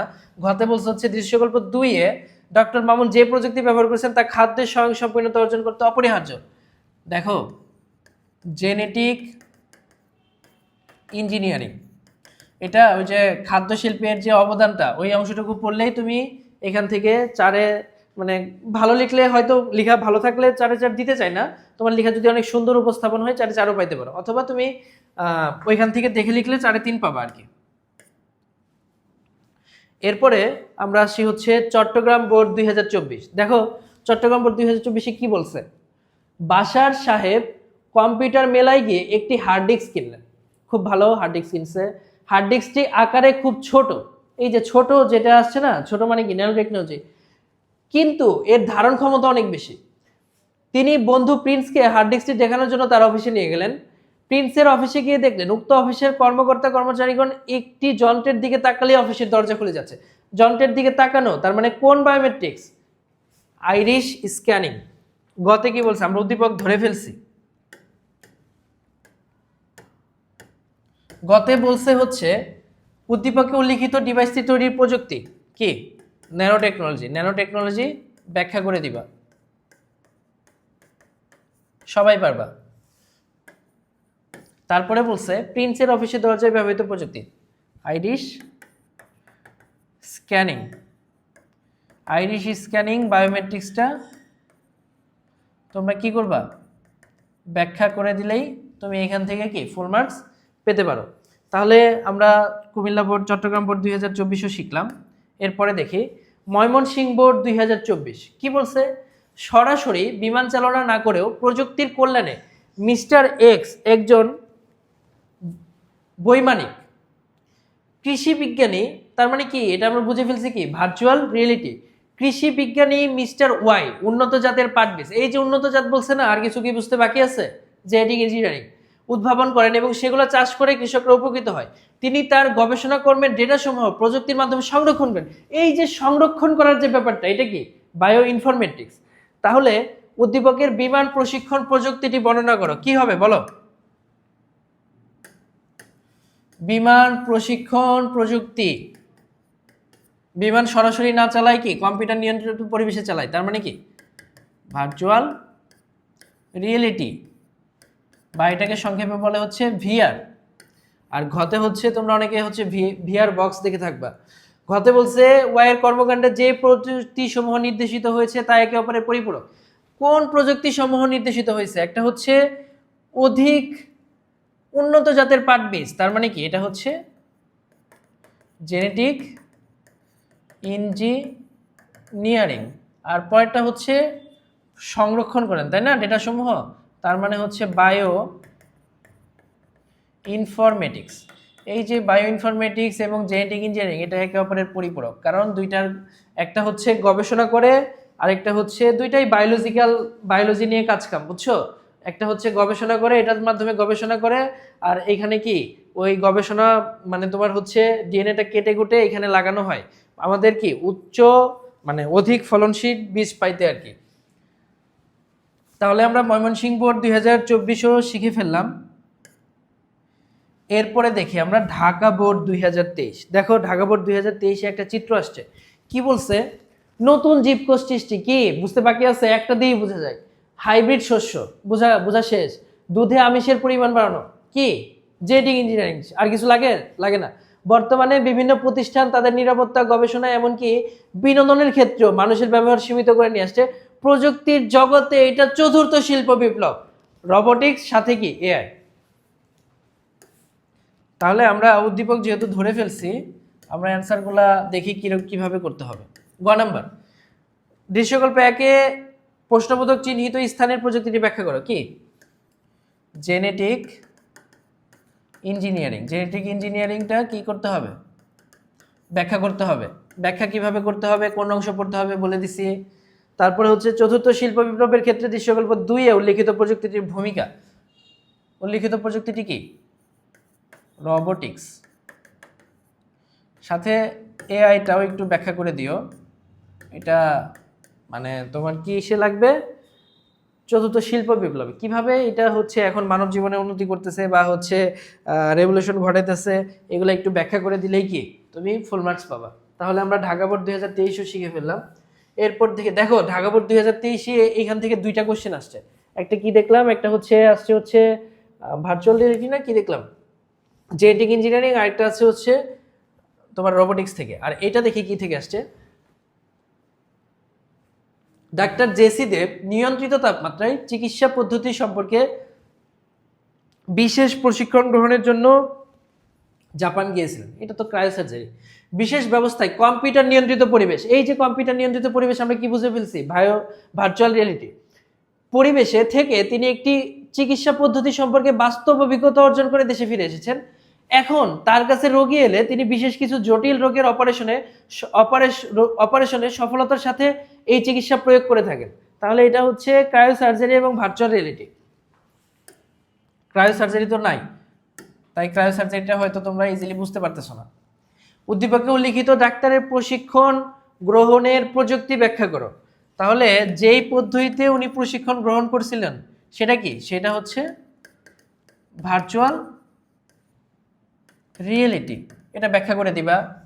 উদ্দীপকে উল্লিখিত চিকিৎসা পদ্ধতিতে তথ্য প্রযুক্তির উপাদান ক্রায়ো সার্জারি, এটা ব্যাখ্যা করতে হবে আর কি, এটার অবদানটা কি। আচ্ছা, ঢাকা বোর্ড 2023 আমরা শিখে ফেললাম। এরপরে আমরা দেখি হচ্ছে সিলেট বোর্ড 2023। দেখো সিলেট বোর্ড 2023-এ কি বলছে। রাহবার উচ্চ মাধ্যমিক পাশ করে বিশ্ববিদ্যালয়ে ভর্তি হলো। সে তার এক বিদেশি বন্ধুর কাছ থেকে জানতে পারলো যে সে দেশে কিছু গাড়ি রয়েছে যেগুলো চলাচলে চালকের প্রয়োজন হয় না এবং স্বয়ংক্রিয়ভাবে রাস্তায় চলাচলে সক্ষম। রাহবার তার বিশ্ববিদ্যালয়ে প্রবেশের সময় আঙুলের ছাপ দিয়ে ক্যাম্পাসের ভেতরে প্রবেশ করে দেখলো যে, তার মানে আমরা কি বুঝে ফেলছি, এটা কি তোমার ফিঙ্গারপ্রিন্ট বায়োমেট্রিক্স, আর আগেরটা কি চালকের প্রয়োজন হয় না, তার মানে হচ্ছে এআই এবং রোবোটিক্স। ক্যাম্পাসের একটি নির্দিষ্ট কক্ষে একদল শিক্ষার্থী ক্যান্সারের উপর গবেষণা করছে। এখন গ নাম্বার কোশ্চেন হচ্ছে, গ নাম্বার কোশ্চেনে কি বলছে? উদ্দীপকে উল্লিখিত গাড়ি চলাচলে ব্যবহৃত প্রযুক্তি, এটা আমরা রোবোটিক্স বলতে পারি। রোবোটিক্সের মাধ্যমে কি তোমার স্বয়ংক্রিয়ভাবে গাড়ি চালনা করা হয় এবং তার সাথে আমরা অ্যাড করে দিতে পারি এআই, এর মাধ্যমে এটা হয়, মানে দুইটা সংমিশ্রণ করে লিখে দিবা। বিশ্ববিদ্যালয়ের প্রবেশের ক্ষেত্রে ব্যবহৃত প্রযুক্তিটির সাথে গবেষণার জন্য ব্যবহৃত প্রযুক্তির তুলনামূলক বিশ্লেষণ। দেখো বিশ্ববিদ্যালয়ে প্রবেশের ক্ষেত্রে যেই প্রযুক্তিটা লাগে সেটা কি? আঙুলের ছাপ দিয়ে, তাই না? ফিঙ্গারপ্রিন্ট,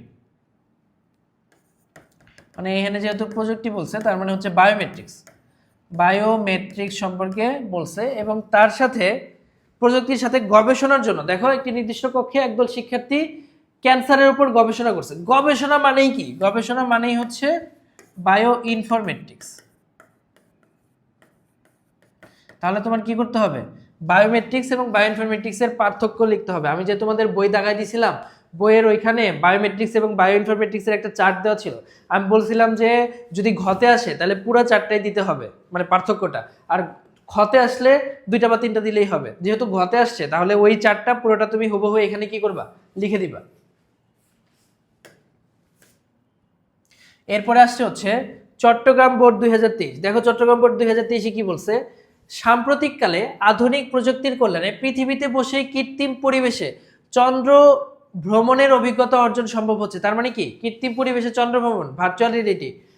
দৃশ্যকল্প 2, কৃষি এবং প্রাণী সম্পদ উন্নয়নে বিশেষ প্রযুক্তি ব্যবহারে বাংলাদেশে এখন খাদ্যের স্বয়ংসম্পন্ন। কি এটা? Genetic engineering.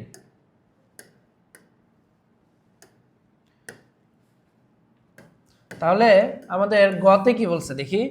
গতে বলছে হচ্ছে উদ্দীপকের দৃশ্যকল্প 1-এর প্রযুক্তিটি ব্যবহারের ক্ষেত্রসমূহ বর্ণনা করো। কি? দৃশ্যকল্প 1-এর হচ্ছে ভার্চুয়াল রিয়েলিটি।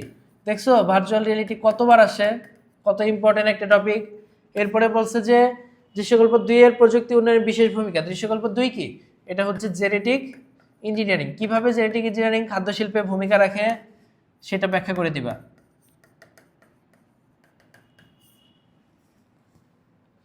বাংলাদেশ প্রেক্ষিত একটা জেনেটিক ইঞ্জিনিয়ারিং এর ভূমিকা, খাদ্য শিল্পের ভূমিকায় বাংলাদেশ প্রেক্ষিত একটা ইয়া ছিল, ওইটা তুমি কি লিখে দিলেই হবে।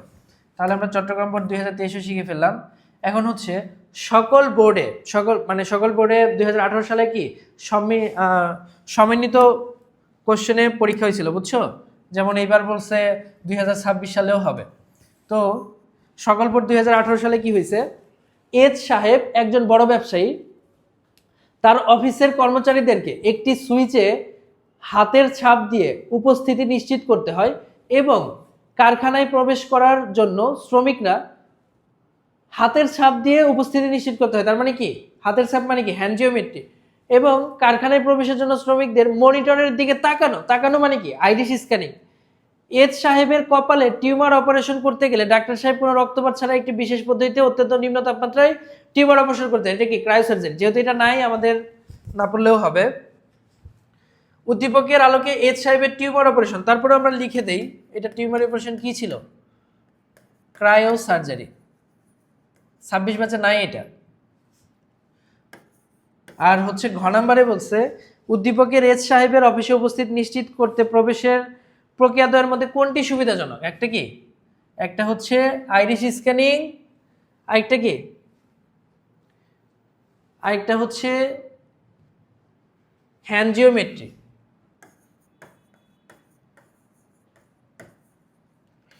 হ্যানজিওমেট্রি ভার্সেস হচ্ছে আইরিশ স্ক্যানিং। এটা একটু ডিপ্লোম্যাটিক অ্যান্সার দিও, বুঝছো? এটা ডিরেক্ট কোনটা ভালো বলার দরকার নাই, একটু ডিপ্লোম্যাটিক অ্যান্সার দিবা, এটারও একটু সুনাম করবা, এটারও একটু সুনাম করবা, এটারও দু একটা অসুবিধা বলবা, তারপরে বলে দিও যে এই বিশেষ ক্ষেত্রে এটা ভালো, এই বিশেষ ক্ষেত্রে এটা ভালো, এভাবে অ্যান্সারটা দিয়ে দিও। এখন আমরা দেখি এরপরে কি আছে। এরপরে আছে হচ্ছে ঢাকা বোর্ড 2019। দেখো ঢাকা বোর্ড 2019-এ কি বলছে, মিস্টার মোকলেস সাহেব পেশায় মৎস্যবিদ, দেশে মাছের ঘাটতি পূরণের জন্য প্রযুক্তি ব্যবহার। এই যে ঘাটতি পূরণ তার মানে কি, উন্নত যে ব্যবস্থাটা সেটা কি, জেনেটিক ইঞ্জিনিয়ারিং পূরণের জন্য প্রযুক্তি ব্যবহার করে নতুন নতুন প্রজাতির মাছ উৎপাদন করেন। তার অফিসে প্রবেশের জন্য দরজার সামনে রাখা একটি মেশিনের আঙুলের ছাপ দিলে দরজা খুলে যায়, কি বায়োমেট্রিক্সের কোনটা, ফিঙ্গারপ্রিন্ট। অতঃপর তার কক্ষে প্রবেশের জন্য দরজার সামনে রাখা একটি মেশিনের দিকে তাকালে, তার মানে কি আইরিশ স্ক্যানিং। উদ্দীপকের আলোকে মাছ উৎপাদনের প্রযুক্তি। দেখতেছো কতবার এই জেনেটিক ইঞ্জিনিয়ারিংটা আসতেছে, আর বায়োমেট্রিক্স আসতেছে, আর হচ্ছে ভার্চুয়াল রিয়েলিটি আসতেছে। তাহলে গতে কি হবে, জেনেটিক ইঞ্জিনিয়ারিং। এই যে 20টা সিকিউ সলভ করাইলাম, আচ্ছা আসতেছি একটু পরে আসতেছি, শেষ করি তারপরে বলি। উদ্দীপকের আলোকে অফিসে প্রবেশ করার এবং কক্ষে প্রবেশ করার ক্ষেত্রে কোনটি ভালো? অফিসে প্রবেশ করার ক্ষেত্রে কি আঙুলের ছাপ, তার মানে কি ফিঙ্গারপ্রিন্ট।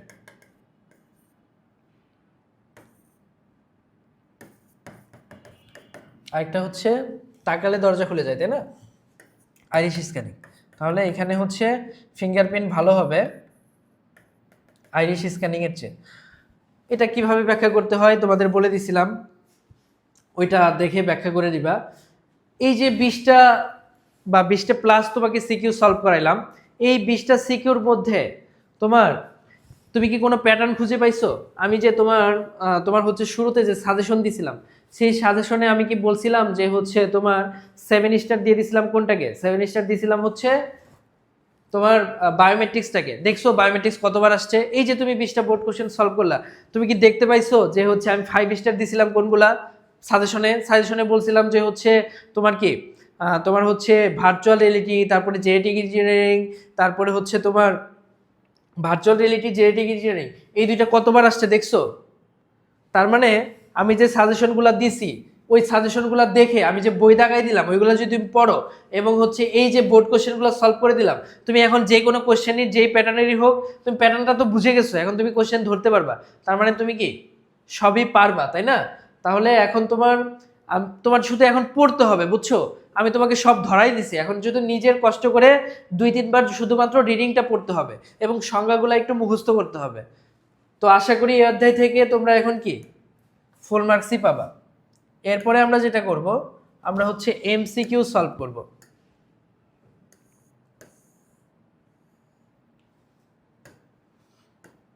চলো দেখি আমরা এমসিকিউ সলভ করি।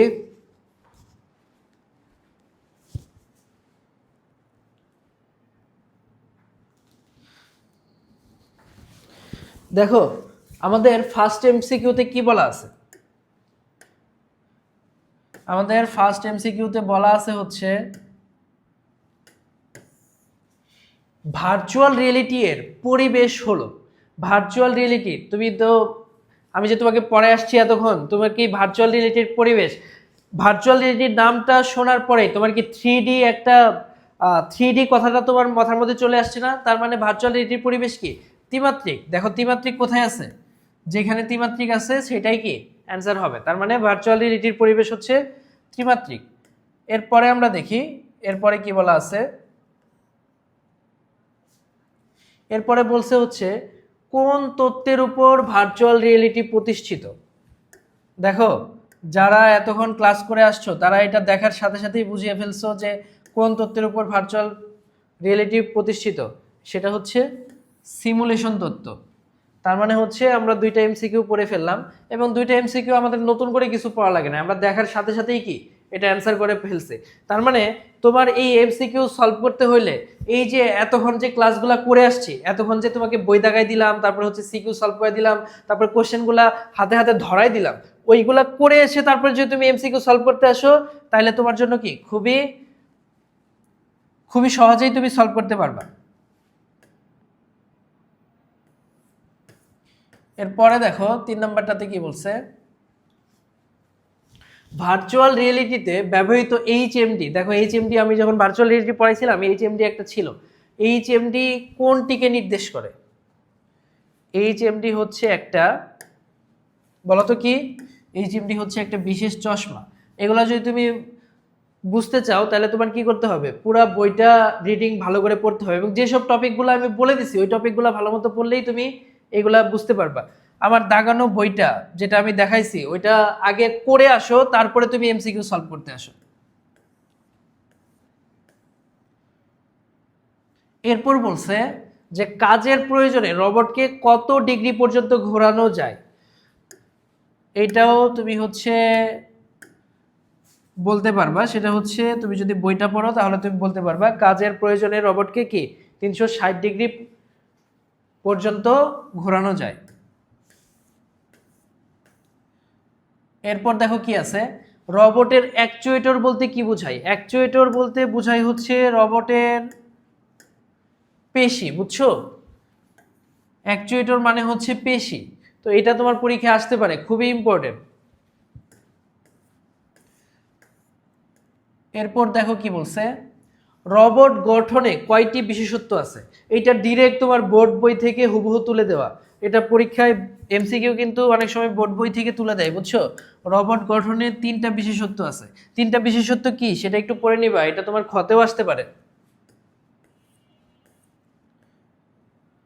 এইটা যদি আমার বলে দেওয়া লাগে তাহলে কিন্তু এতক্ষণ যে পড়াইছি, এই যে যা পড়াই আসছি সেই পড়ানোর মধ্যে তুমি যদি জাস্ট এই কোশ্চেনটা দেখার সাথে সাথেই তোমার অ্যান্সার বলে দেওয়া উচিত। কি আমি যে তোমাকে বই দাগে এতক্ষণ পড়াইলাম সেটার অ্যান্সারটা কি হবে? কোনো ব্যক্তিকে অদ্বিতীয়ভাবে শনাক্ত করার প্রযুক্তিতে কি বলে? সবার পারা উচিত। কোনো ব্যক্তিকে অদ্বিতীয়ভাবে শনাক্ত করার প্রযুক্তি হচ্ছে বায়োমেট্রিক্স। ক্রায়োসার্জারি কি? ক্রায়োসার্জারি হচ্ছে একটি অত্যাধিক শীতল তাপমাত্রা প্রয়োগ করে একটা চিকিৎসা পদ্ধতি, মানে তোমার কোনো কোষ ধ্বংস করা। বায়োইনফরমেটিক্স কি? গবেষণাতে ব্যবহৃত হয়। আর হচ্ছে জেনেটিক ইঞ্জিনিয়ারিং কি? জেনেটিক ইঞ্জিনিয়ারিং হচ্ছে উচ্চ ফলনশীল বীজ উৎপাদন। তার মানে এই 3টার একটাও হবে না, একমাত্র অদ্বিতীয়ভাবে শনাক্ত করতে পারে কি? বায়োমেট্রিক্সের মাধ্যমে। এর পরের কোশ্চেনটা দেখো কি বলছে। এর পরের কোশ্চেনটাতে বলছে হচ্ছে বায়োমেট্রিক্স ব্যবহৃত হতে পারে। দেখো বায়োমেট্রিক্স কিসে কিসে ব্যবহৃত হতে পারে? বায়োমেট্রিক্স ব্যবহৃত হতে পারে মৃতদেহ শনাক্তকরণে, ঠিক আছে। বায়োমেট্রিক্স ব্যবহৃত হতে পারে এটিএম এবং অনলাইন ব্যাংকিংয়ে, এটাও ঠিক আছে। এটিএম এবং অনলাইন ব্যাংকিংয়ে কীভাবে বায়োমেট্রিক্স ব্যবহৃত হয় বলতে পারবা? এটিএম এবং অনলাইনে এই যে মৃতদেহ শনাক্তকরণে এটা কি ডিএনএ টেস্ট, এটা হচ্ছে বায়োমেট্রিক্সের একটা অংশ, তাই না? আমরা তো বায়োমেট্রিক্সে পড়ছিলাম, অনেকগুলো পড়ছিলাম, ফিঙ্গারপ্রিন্ট, তারপরে hand geometry, face recognition, retina scanning, তার মধ্যে একটা কি ডিএনএও ছিল। তার মানে ডিএনএ তো মৃতদেহ শনাক্তকরণে ব্যবহৃত হয়।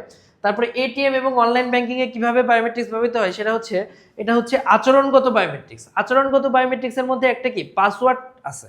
পাসওয়ার্ডটা কি তোমার মনে রাখতে হয় না? সেম জিনিস বারবার রিপিট করতে হয়, মানে পাসওয়ার্ড তুমি যতবার হচ্ছে এটার অ্যাক্সেস পেতে চাও তোমার কি পাসওয়ার্ডটা দিতে হয় না?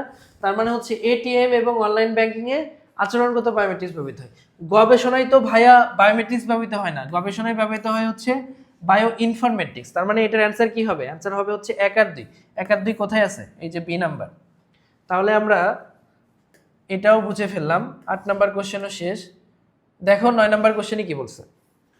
কোশ্চেনটাতে বলছে হচ্ছে বায়োমেট্রিক্স প্রধানত কয় প্রকার? বায়োমেট্রিক্স তো অনেক প্রকার আছে বুঝছো, কিন্তু প্রধানত কয় প্রকার এই কথাটা যদি বলে তাহলে তোমার বুঝতে হবে কি বায়োমেট্রিক্স প্রধানত হচ্ছে দুই প্রকার। একটা কি, একটা হচ্ছে তোমার আচরণগত বায়োমেট্রিক্স আর একটা হচ্ছে শারীরবৃত্তীয় বায়োমেট্রিক্স। শারীরবৃত্তীয় বায়োমেট্রিক্স আবার অনেক প্রকার, ওই যে রেটিনা, আইরিশ স্ক্যানিং, তারপরে হচ্ছে তোমার ফিঙ্গারপ্রিন্ট, হ্যান্ড জিওমেট্রি পড়ে আসছো না, ওই সবগুলা। ডিএনএ এর পূর্ণরূপ কি? এই ডিএনএটা কোথায় আছে? ডিএনএটা আছে হচ্ছে, বলতো ডিএনএ কোথায় আছে? তোমরা ডিএনএ পাবা হচ্ছে জেনেটিক ইঞ্জিনিয়ারিং এ। জেনেটিক ইঞ্জিনিয়ারিং এ ডিএনএ এর পূর্ণরূপও ছিল ডিঅক্সিরাইবোনিউক্লিক অ্যাসিড। যারা সায়েন্সের তারা এটা আগে থেকেই পারো, আর যারা অন্য ডিপার্টমেন্টের আছো আমি তো তোমাদের হচ্ছে বই দাগাই দিছি তাই না, ওই বইতে এগুলা তুমি খুব সহজেই খুঁজে পাবা। দেখো এরপর কি বলছে, 11 নম্বর কোশ্চেনটা হলো শারীরবৃত্তীয় বায়োমেট্রিক্সে ব্যবহৃত হয়। দেখো এটা দেখার সাথে সাথেই তোমার পারা উচিত। শারীরবৃত্তীয় বায়োমেট্রিক্স মানে কোনগুলা? যেগুলা হচ্ছে তোমার ফিঙ্গারপ্রিন্ট, তারপরে হচ্ছে হ্যান্ড জিওমেট্রি, তারপরে হচ্ছে তোমার রেটিনা, ডিএনএ, এইগুলা হচ্ছে শারীরবৃত্তীয় বায়োমেট্রিক্স। আর হচ্ছে আচরণগত বায়োমেট্রিক্স কোনগুলা? আচরণগত বায়োমেট্রিক হচ্ছে কণ্ঠস্বর, তারপরে হচ্ছে টাইপিং, এগুলা হচ্ছে আচরণগত বায়োমেট্রিক্স। হ্যান্ড জিওমেট্রি, তাইলে কি হ্যান্ড জিওমেট্রি শারীরবৃত্তীয় বায়োমেট্রিক্স। আইরিশ স্ক্যানিং শারীরবৃত্তীয় বায়োমেট্রিক্স। সিগনেচার ভেরিফিকেশন এটা কি? এটা হচ্ছে আচরণগত বায়োমেট্রিক্স। তার মানে অ্যান্সার কি? অ্যান্সার হচ্ছে 1 আর 2। তাহলে আমরা 11 নাম্বারটা বুঝতে পারলাম। এরপরে 12 নাম্বারটা দেখি আমরা। দেখো এই কোশ্চেনটাতে বলছে আচরণগত বায়োমেট্রিক্সে ব্যবহৃত প্রযুক্তি। আচরণগত বায়োমেট্রিক্স কোনটা? যেগুলো তোমার হচ্ছে মানে আচরণের মাধ্যমে, ব্যক্তির আচরণের মাধ্যমে শনাক্ত করা হয়। যেমন হচ্ছে এখানে ফিঙ্গারপ্রিন্ট থাকবে না, তারপরে হচ্ছে শারীরবৃত্তীয় বায়োমেট্রিক্স একটাও থাকবে না, হ্যান্ড জিওমেট্রি নাই, তারপর হচ্ছে আইরিশ স্ক্যানিং নাই। তার মানে আচরণগত বায়োমেট্রিক্স কি? 5 ওয়ার্ড একটা আচরণগত বায়োমেট্রিক্স। তারপর কি হতে পারে? তোমার হচ্ছে ফেস রিকগনিশন, এটা তো আমরা জানি কোথায়, ফেস রিকগনিশন এটা তো শারীরবৃত্তীয় বায়োমেট্রিক্স।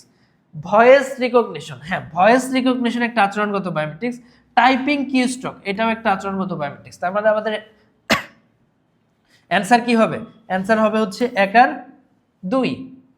সরি 1 আর 2 তো হবে না, অ্যান্সার আমাদের কি হবে? অ্যান্সার হবে হচ্ছে 2 আর 3। 2 আর 3 কোথায় আছে? এই যে সি নাম্বারে আছে হচ্ছে 2 আর 3। তার মানে আমাদের আচরণগত বায়োমেট্রিক্সে ব্যবহৃত প্রযুক্তি হচ্ছে ভয়েস রিকগনিশন এবং হচ্ছে টাইপিং কিস্ট্রোক। দেখো 13 নাম্বারটা, কোন বায়োমেট্রিক্স পদ্ধতিতে, কোন বায়োমেট্রিক্স পদ্ধতিটি শুধুমাত্র ব্যক্তির সচেতন অংশগ্রহণের মাধ্যমেই কাজ করে? এটা একটু চিন্তা করা লাগবে ভাইয়া। তুমি যদি এক্সাইটেড হয়ে এটা অ্যান্সার করতে যাও তাহলেই তুমি ভুল করবা। দেখো তুমি মুখমণ্ডল শনাক্ত করো, তুমি ফেস নিয়ে সামনে যাবা, মানে ফেস লক যারা দাও, ফেস নিয়ে সামনে গেলেই তো ওইটা কি হয়ে যায়, তোমার মুখমণ্ডলের যে স্ট্রাকচার আছে ওই স্ট্রাকচার অনুযায়ী ওইটা আনলক হয়ে যায়। আঙুলের ছাপ, আঙুলের ছাপ তুমি সচেতন বা অবচেতন যেই অবস্থাতেই থাকো না কেন যে কেউ তোমার ফিঙ্গারপ্রিন্ট কালেক্ট করতে পারবে।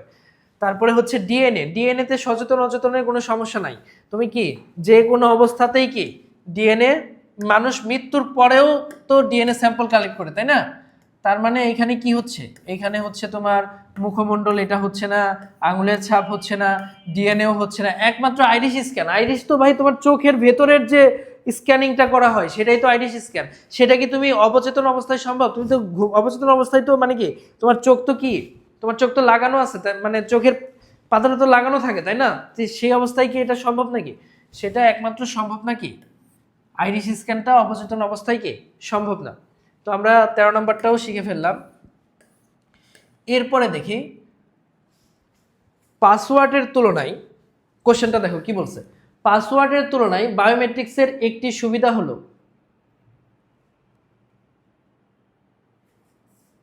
এটা কোশ্চেনটা এরকম হওয়া উচিত ছিল। পাসওয়ার্ডটা আসলে কি? পাসওয়ার্ডটা হচ্ছে এক ধরনের, কি ধরনের বায়োমেট্রিক্স? পাসওয়ার্ডটা হচ্ছে একটা হচ্ছে আচরণগত বায়োমেট্রিক্স। তো আচরণগত বায়োমেট্রিক্সের একটি সুবিধা হলো এটি কি, যে কোনো ডিভাইসে ব্যবহার করা যায়, একমাত্র নিরাপদ শনাক্তকরণ পদ্ধতি, কম ব্যয়বহুল, ভুলে যাওয়া বা হচ্ছে হারানোর কোনো ঝুঁকি নেই। দেখো পাসওয়ার্ডের তুলনায় বায়োমেট্রিক্স, এই কোশ্চেনটা এরকম হওয়া উচিত ছিল। পাসওয়ার্ডের তুলনায় হচ্ছে কোন ধরনের বায়োমেট্রিক্স? পাসওয়ার্ডটাও তো একটা বায়োমেট্রিক্স, কিন্তু ওটা কি? ওটা হচ্ছে আচরণগত বায়োমেট্রিক্স, আর এটা হচ্ছে শারীরবৃত্তীয় বায়োমেট্রিক্সের সুবিধা কি? এইখানে পাসওয়ার্ড তোমার হচ্ছে একটা ভুলে যাওয়া বা হচ্ছে কি হারিয়ে যাওয়ার প্রবণতা থাকে না, তুমি তো পাসওয়ার্ড ভুলে যেতে পারো, কিন্তু শারীরবৃত্তীয় বায়োমেট্রিক্সে তো এরকম সুবিধা নাই। মানে শারীরবৃত্তীয় বায়োমেট্রিক্স তো ওইরকম ঝুঁকি নেই। তার মানে হচ্ছে পাসওয়ার্ডের তুলনায় বায়োমেট্রিক্সের একটি সুবিধা হলো ভুলে যাওয়া বা হারানোর কোনো ঝুঁকি নেই। আমরা 14 নম্বরে শিখে ফেললাম। এরপর দেখি 15তে কি আছে। দেখো এই কোশ্চেনটাতে বলছে ডিএনএ বায়োমেট্রিক্স কেন শুধুমাত্র ফরেনসিক এবং গুরুতর অপরাধের তদন্তে ব্যবহৃত হয়। দেখো ফরেনসিক এবং গুরুতর অপরাধ, মানে ফরেনসিকটা খুবই, মানে এই যে ডিএনএটা না, এটা খুবই ব্যয়বহুল, বুঝছো, সবার জন্য এফোর্ড করা সম্ভব না। এর জন্য ডিএনএটা সব সময় কি মানে কম ব্যবহৃত হয়, বা গুরুত্বপূর্ণ জায়গা ছাড়া ডিএনএটা ব্যবহৃত হয় না। তার মানে এখানে দেখো অপশনগুলো কি আছে। এখন তো তুমি আমি বলার সাথে সাথেই তোমার বুঝে যাওয়া উচিত, সবগুলা তো দেখতেও হবে না। দেখো কি আছে, এই যে বি নাম্বারটা হবে না, কারণ ডিএনএ নমুনা সংগ্রহ এবং বিশ্লেষণ ব্যয়বহুল এবং সময় সাপেক্ষ। হ্যাঁ, এটা একটা সময়েরও ব্যাপার, এবং কি এটা বাকি যে বায়োমেট্রিক্স পদ্ধতিগুলো আছে তার মধ্যে সবচেয়ে ব্যয়বহুল হচ্ছে ডিএনএ। তো আমরা 15 নাম্বার শেষ করলাম। এরপর দেখি 16 নাম্বারে কি আছে। কোনটি বায়োমেট্রিক সিস্টেমের প্রধান ধাপ? দেখো আমি তোমাকে 4টা ধাপ পড়াইছিলাম, 4টা ধাপের মধ্যে বই দেখে পড়াইছিলাম, বুঝছো, মনে আছে কিনা? বায়োমেট্রিক্সের যে 4টা ধাপ পড়াইছিলাম, বই দেখে দেখে পড়াইছিলাম, তার মধ্যে ম্যাচিং ছিল হচ্ছে সর্বশেষ ধাপ, কম্পারিজন ছিল হচ্ছে 3rd ধাপ, এক্সট্রাকশন ছিল হচ্ছে 2nd ধাপ, এবং ফাইনাল মানে ফার্স্ট ধাপটা ছিল হচ্ছে ক্যাপচার। আগে কি করে বায়োমেট্রিক্স? আগে ক্যাপচার করে, ক্যাপচার থেকে ওইটাকে এক্সট্রাক্ট করে একটা টেমপ্লেট তৈরি করে, টেমপ্লেট তৈরি করার পরে ওইটা হচ্ছে কম্পারিজন করে। কম্পারিজন মানে কি? আগের যে ডেটা আছে ওই ডেটার সাথে মিলাই দেখে। তারপরে ম্যাচিং মানে হচ্ছে যদি মিলে যায় তাহলে কি তোমার হচ্ছে এক্সেসটা দিয়ে দেয়। তাহলে আমরা বুঝলাম বায়োমেট্রিক্স পদ্ধতির সর্বপ্রথম ধাপ হচ্ছে ক্যাপচার, আর যদি আসে সর্বশেষ ধাপ কি, তাহলে সর্বশেষ ধাপ হবে হচ্ছে ম্যাচিং।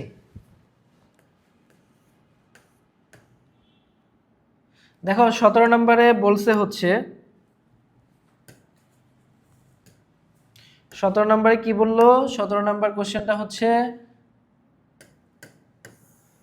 জেনেটিক ইঞ্জিনিয়ারিং ব্যবহৃত হতে পারে ইনসুলিন তৈরিতে। জেনেটিক ইঞ্জিনিয়ারিং ব্যবহারে এগুলো ছিল। ইনসুলিন তৈরিতে জেনেটিক ইঞ্জিনিয়ারিং ব্যবহৃত হয়, হরমোন তৈরিতে ব্যবহৃত হয়, পরিবেশ সুরক্ষায় ব্যবহৃত হয়। তুমি যে বই দাগাই দিছি ওই বইটা খুলে দেখো, এই তিনটাই আছে এবং হেডিং আকারে আছে। তাহলে তোমার কি হবে?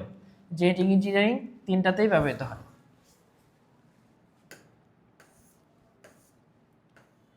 বায়োমেট্রিক্সের শাখা 9 কোনটি? দেখো যদি বলতো যে বায়োমেট্রিক্সের শাখা কোনটি, তাহলে সবার আগে হয়তো হচ্ছে গণিত, পরিসংখ্যান, প্রোগ্রামিং, 3টাই হচ্ছে বায়োমেট্রিক্সের শাখা। কিন্তু বলছে তো বায়োমেট্রিক্সের শাখা 9 কোনটি, তাহলে শাখা হবে না কোনটা? আমরা বুঝতেই পারতেছি বাকি যেটা আছে সেটাই শাখা হবে না। তার মানে কি রসায়ন হবে না, বায়োমেট্রিক্সের শাখা হবে না হচ্ছে রসায়ন। তার মানে বায়োমেট্রিক্সের শাখা কোনগুলা? গণিত, প্রোগ্রামিং এবং পরিসংখ্যান। এই কোশ্চেনটা কিন্তু পরীক্ষার জন্য, এবার পরীক্ষার্থীদের জন্য ইম্পর্টেন্ট, মনে রাখো। এর বলছে রোবোটিক্স কি? রোবোটিক্স হচ্ছে একটা রোবট বিজ্ঞান, যেখানে রোবোটিক্স নিয়ে তোমার কি সকল কিছু পর্যালোচনা করা হয়, সেটাই হচ্ছে রোবোটিক্স। এটা একটা রোবট বিজ্ঞান। এখানে অনেক মানে হচ্ছে সেম টাইপের সবগুলো দেওয়া আছে, বুঝছো, এটাতে বিভ্রান্ত হয়ে না। রোবোটিক্স হচ্ছে একটা রোবট বিজ্ঞান।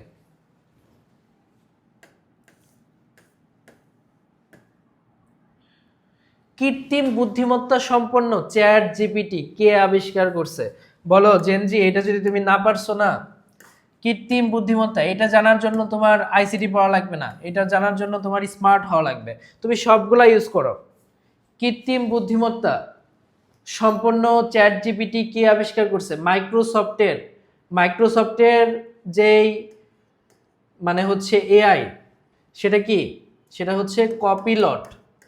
তারপরে হচ্ছে অ্যাপেলের যেটা, সেটা কি? সেটা হচ্ছে সিরি। তারপরে হচ্ছে গুগলের কি? গুগলের হচ্ছে জিমিনি। এই যে তুমি সারাদিন চ্যাট জিপিটি ইউজ করো, বা তুমি অনেক বেশি, তোমরা তো অনেক বেশি চ্যাট জিপিটি ইউজ করো না, তুমি যদি না জানো যে এই চ্যাট জিপিটি কে আবিষ্কার করছে, এটা আবিষ্কারক হচ্ছে ওপেন এআই, তাহলে এই একটা এমসিকিউর মাধ্যমে আমি তোমাকে কয়টা, 4টা ইনফরমেশন দিয়ে দিলাম। তোমার হচ্ছে তুমি মাইক্রোসফটেরটাও জানতে পারলা, অ্যাপেলেরটাও জানতে পারলা, তারপরে হচ্ছে গুগলেরটাও জানতে পারলা। এগুলো কিন্তু ইম্পর্টেন্ট, তোমার 4টাই জানতে হবে।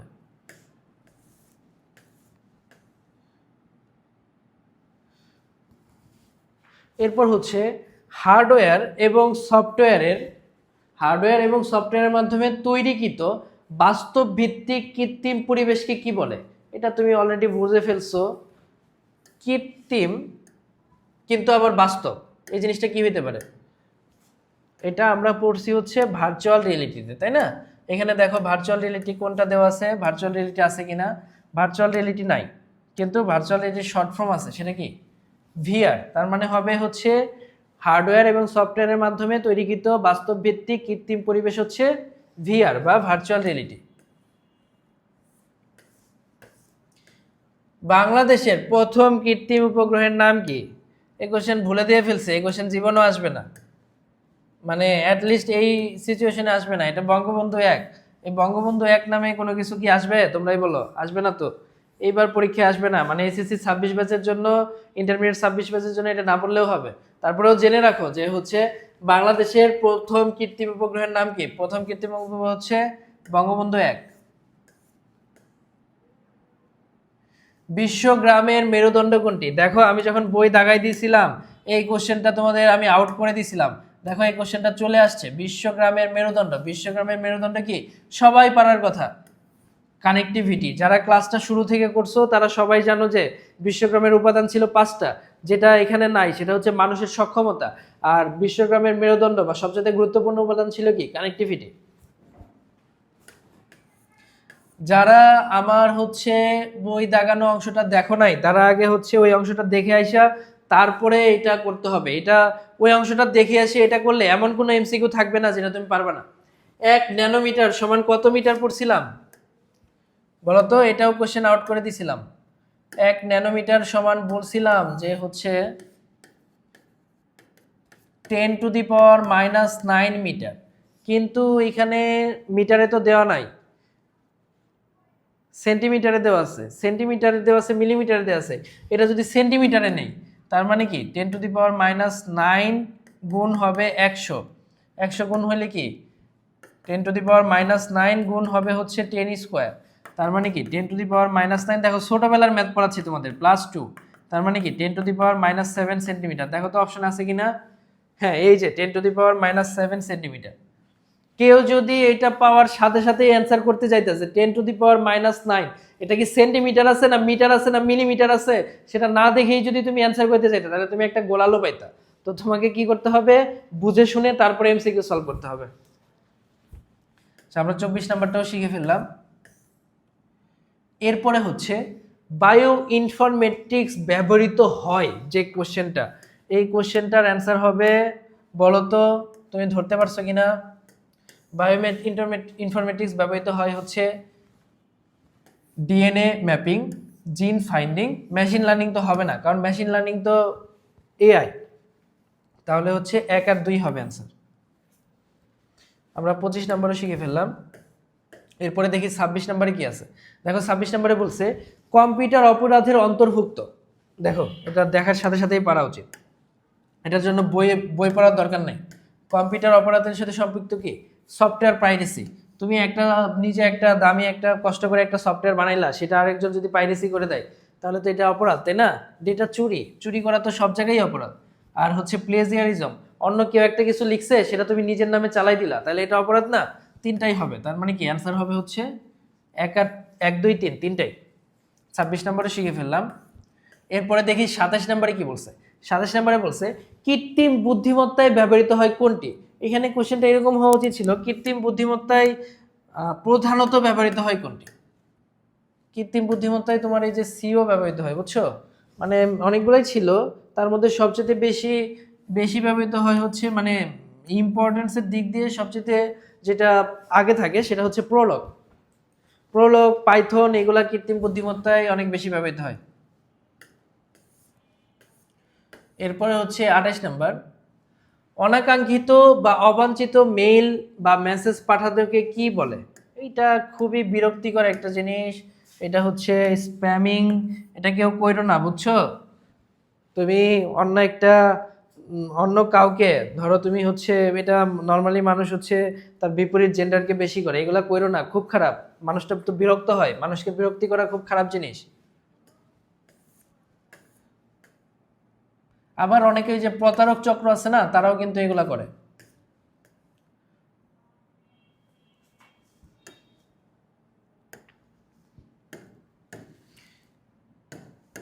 দেখো এটাতে কি বলছে, মলিকুলার কম্পোনেন্ট থেকে তৈরি অবজেক্টকে কি বলে? তুমি যদি বই পড়ে থাকো তাহলে তুমি এটা দেখার সাথে সাথেই বুঝতে পারবা এটা কি। মলিকুলার কম্পোনেন্ট থেকে তৈরি অবজেক্ট হচ্ছে ন্যানো টেকনোলজি।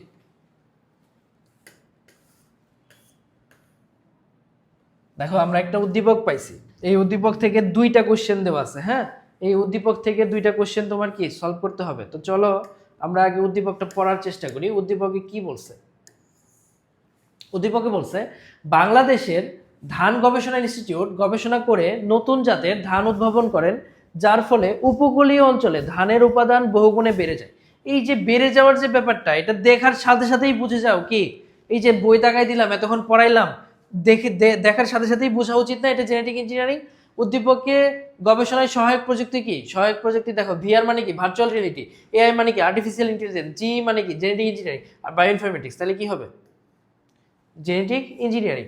তারপর বলছে প্রতিষ্ঠানটির সাফল্যে অর্থনৈতিক উন্নয়ন হবে, ঠিক আছে।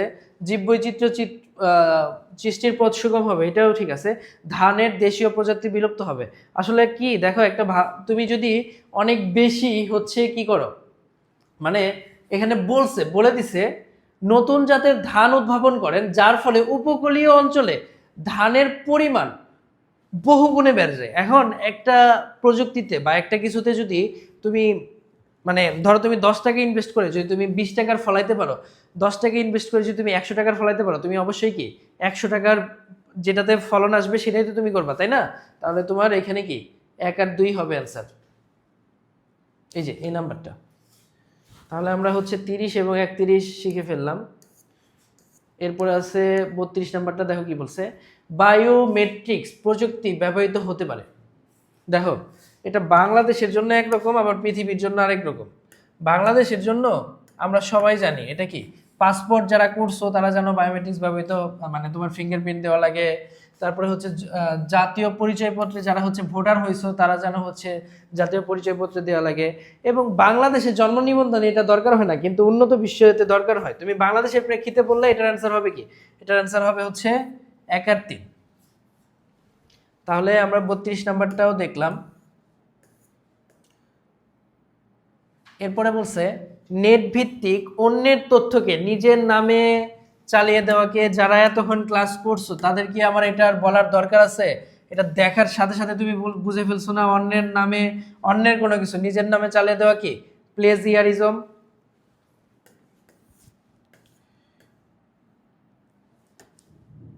এরপর দেখো কি বলছে, কোশ্চেনটা হচ্ছে কোনটি আউটসোর্সিং এর মার্কেট প্লেস? যারা টুকটাক দুনিয়া সম্পর্কে ধারণা রাখো তারা সবাই জানো আউটসোর্সিং এর মার্কেট প্লেস হচ্ছে আপওয়ার্ক।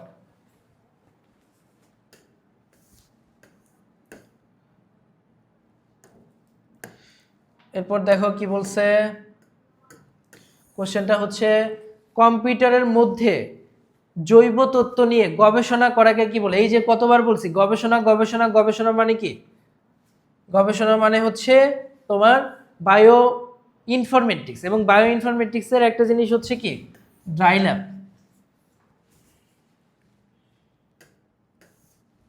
দাগাই দিছিলাম।